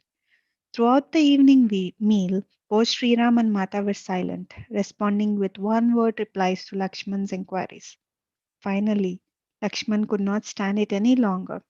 Why are neither of you speaking tonight? Whatever happened to the two of you today, I wish you would kindly share it with me. Sriram was the first to reply. I am sorry, Lakshman. Yes, something did happen today that disturbed me. On my way home from the village this morning, I came across the body of a young man floating face down in the river. He was dressed like an ascetic. I pulled him from the river so he could have a proper cremation and went to find someone who might have known him. I came upon two of his students who told me some details of his story. At first, they refused to help, claiming he was unfit for a proper cremation. But at my urging, they reconsidered, and we were able to perform a cremation for the poor fellow. What had he done that his students would refuse him a cremation? Asked Lakshman in dismay. Suddenly, Mata murmured, "It was him, her husband." Both Sri Ram and Lakshman turned to face her.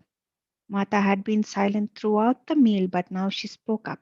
He was a young teacher held in great esteem, but he fell off for the seduction of a beautiful and powerful Asura and abandoned his wife, leaving her distraught and humiliated. He ran off, leaving everything behind.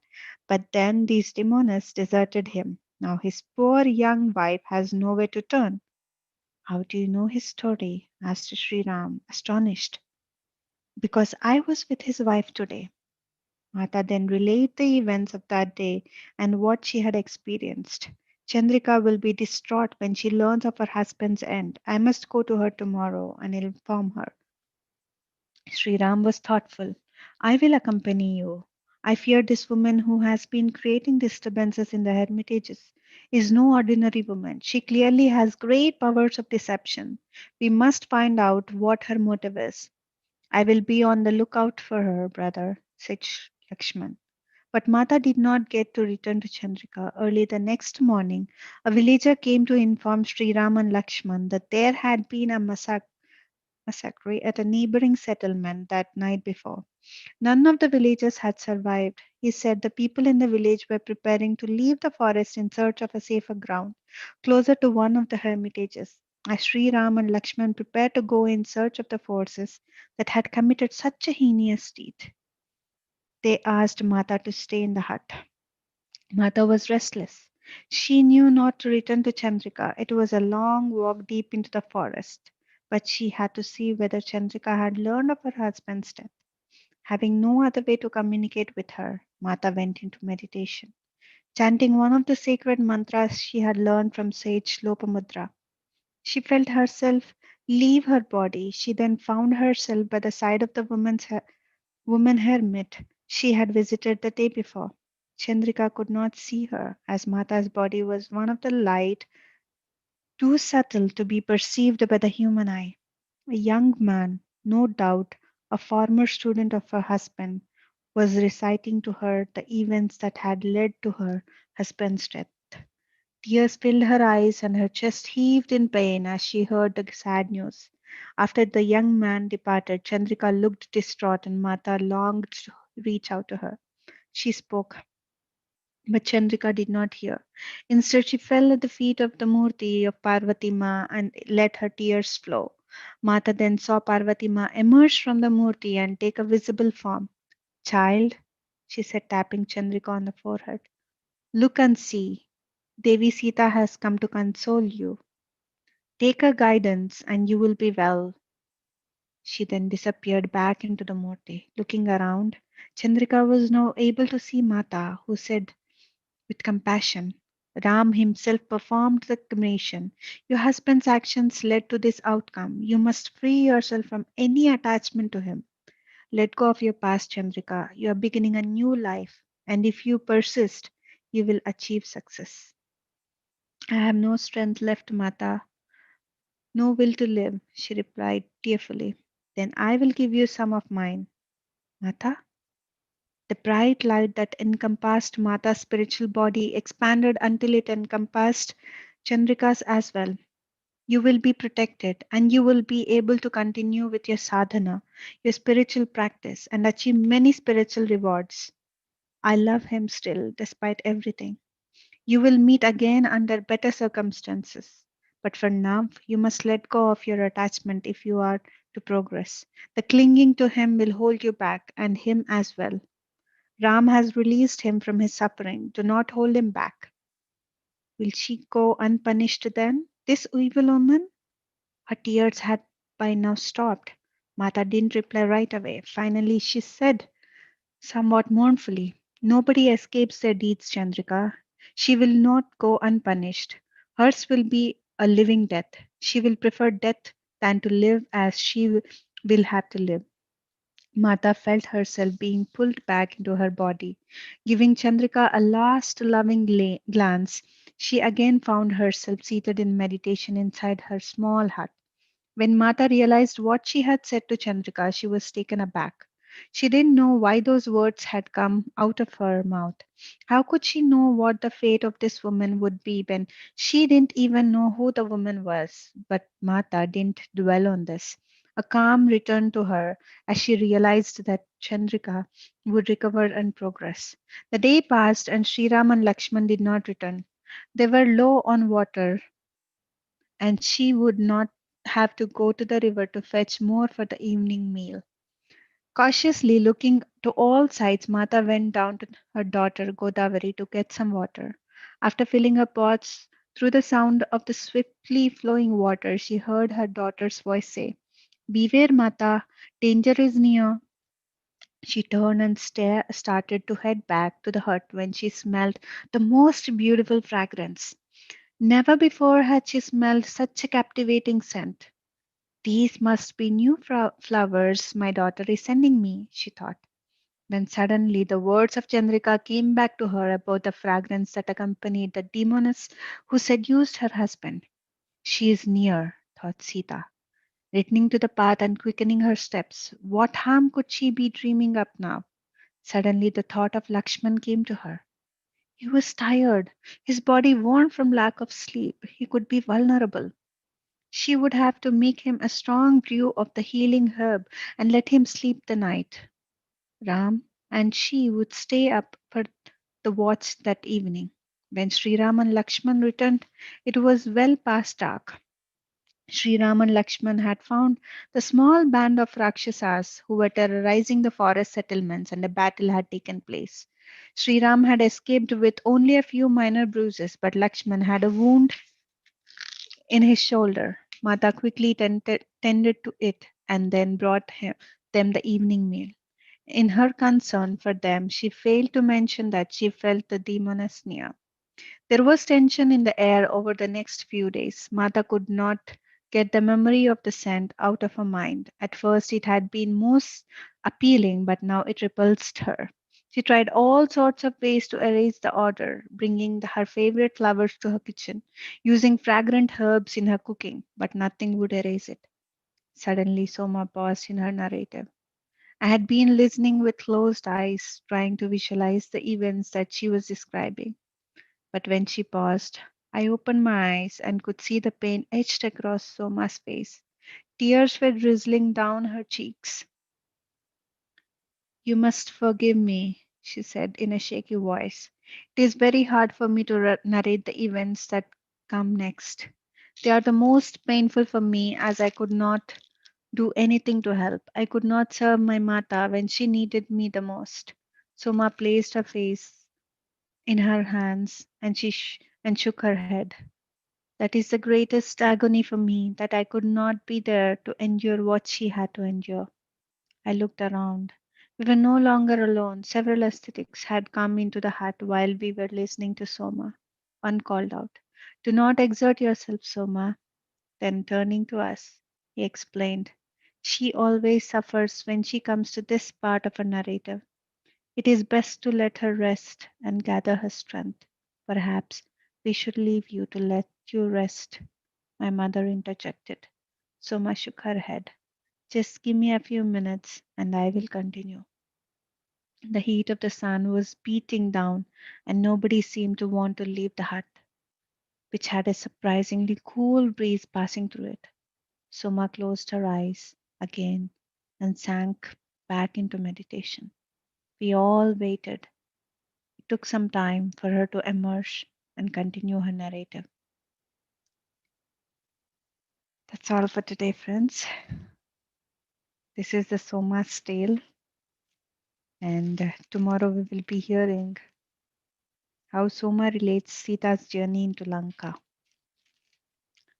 So If anybody wish to share anything, friends, please go ahead and unmute yourself.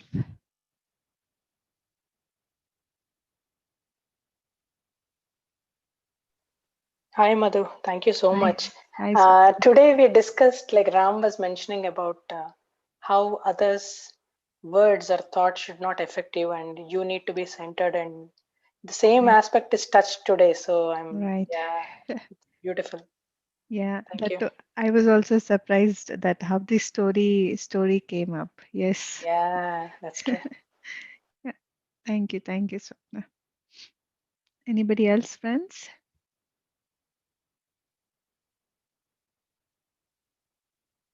Great. So, Swapna, you want to say something? Yeah, actually, this is not related to what we did today, but I want to. I have a question, Madhu, that Yes, that has please. been lingering in my mind since some time. So I thought Mm, I'll ask Ram, but we already got late. Um, so the thing is, sometimes we tend to get certain thoughts, and we get so addicted to those thoughts, like mm, day in and day out. Like you keep thinking about something, right? mm, Even though you're in meditation, it's about something that you want, or it's about uh, it could be anything. But I notice that sometimes we get so much carried away that you keep thinking. And when I try to send some energies to it, like saying that okay, this is not the time, and try to send love and try to put them aside instead of totally rejecting them, but still they keep popping up. So is that because of and even though we don't want to think continuously about certain things, they still keep popping up. So mm. is it like, should I take it as there is something for me in it, that's why it keeps lingering, or what is the best Mm. way to come out of it? Yes, I think that's a very beautiful question, Swapna. Like as you said that surely if some thoughts related to the past or some incidents it's coming up, that means again and again, that means there is a message in it. And the only thing that you have to do is you have to accept it and you have to see to it and you have to question yourself that why it is coming to you again and again. See, all the answers are inside you. Everything, for Hmm. every question, the answer is inside you. So you have to go to that space where this situation had occurred. And so you have to ask. So today, when we did this Ho'oponopono technique, it's not only about the people, it's not about only the things or the animals, but it also relates to the situations. Are we forgiving the situations? Are we loving the situations for the goods and the bads which happened in our life? So these things we have to question. And if So, if if sorry to Mhm, interrupt, Madhu. Actually, mhm, the reason why I asked was I try to do a lot of meditation, and this mhm, is not about something that has happened, but it's mhm, about something that I'm thinking about future or something, because the whole point is trying to be aware and mhm, trying to be in the present moment. mhm, But sometimes we tend to get carried away, and I'm seeing it recently. And in spite of doing so much meditation and all, to be honest, it's not bothering. But I want to gain back that thing. And it's surprising that sometimes, even though I have that thought, and again I'm aware to mhm, that kind of confusion kind of situation happens. So mhm, I'm trying to tell myself that okay, keep it aside now, this is what is important, keep it aside now, this is what is important. mhm. So I try to say that to myself, but I tend to keep get addicted to thinking about or I won't say addiction. I feel it's more like carried away Yeah. basically. I So think it's Ram not is about May something. may I Yeah, add something, Swapnaji? sure, Ram. Yeah. So keep yourself busy. Mhm. So keep yourself busy in a way that you don't have time to think. So do something. Only when you are idle, you can get thoughts. If you are not idle, you don't have time to think. And if you are doing something and in between your mind is somewhere, your meditations will help with time to be in that thing which you are doing. Yeah, actually, I continuously keep doing something or the other, Ram, but it's just that, as you said, in between, so something pops up, and because suppose if I set an intention or goal on something and something else comes up in between, I don't want to cut from that, from my priorities, It's just like this is just an observation, most recent observation that I've seen, that I'm trying to get carried away, and in spite of doing something or the other, this suddenly pops up. So I tend to think, is there any message for me in this? Why am I getting this thought? you know Yeah, I think you can, um, maybe sometimes we don't need to be so strict and tough on ourselves. hmm yeah, So probably maybe I'm giving it more energy. yes, so we don't need to be so tough on things. Let sometimes things come and go. Just laugh at them. Okay. Okay. Yeah. So Yeah. that could be a chitka. Yeah, that's true. That's true. Thank you so much. Yeah, yeah. So Yeah, you said right, because now after coming into this path, we're constantly aware of our thoughts and all. Maybe I'm tending to, overjudge certain things. Why is it coming? I need to be more aware. And as you said, maybe I'm giving more energy uh, for that instead of trying to just let it go or let it happen. yeah, yeah. Yeah. And if Thank you you. find something okay, as far as it is things that are part of things, okay, and if you notice something negative coming and you really And no, wanted, no, not negative thoughts, Ram. No, not at yeah, all negative. It's just some because kind of, yeah, yeah, because if gathering this thing thoughts all sometimes. happens, there is also a technique called cancel. You just say cancel. When you say on your computer, shift delete or control alt delete, Uh-huh. you can even say it loud, cancel to a thought, Oh, cool. That really helps, Ram. Thank and you. it helps, and it works actually. Not that it helps, it works. Okay, cool.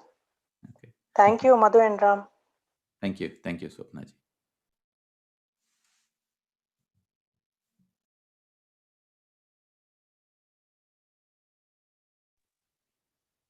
Anybody else, friends? All right. So friends, yes, we will all see each other again tomorrow morning at 6 a.m. Germany time and 9:30 a.m. India time, by a wonderful guided meditation by Master Ravi from India. And evening we will all meet at this time, 6 p.m. Germany time and 9:30 p.m. India time, for a meditation and the next part of the story.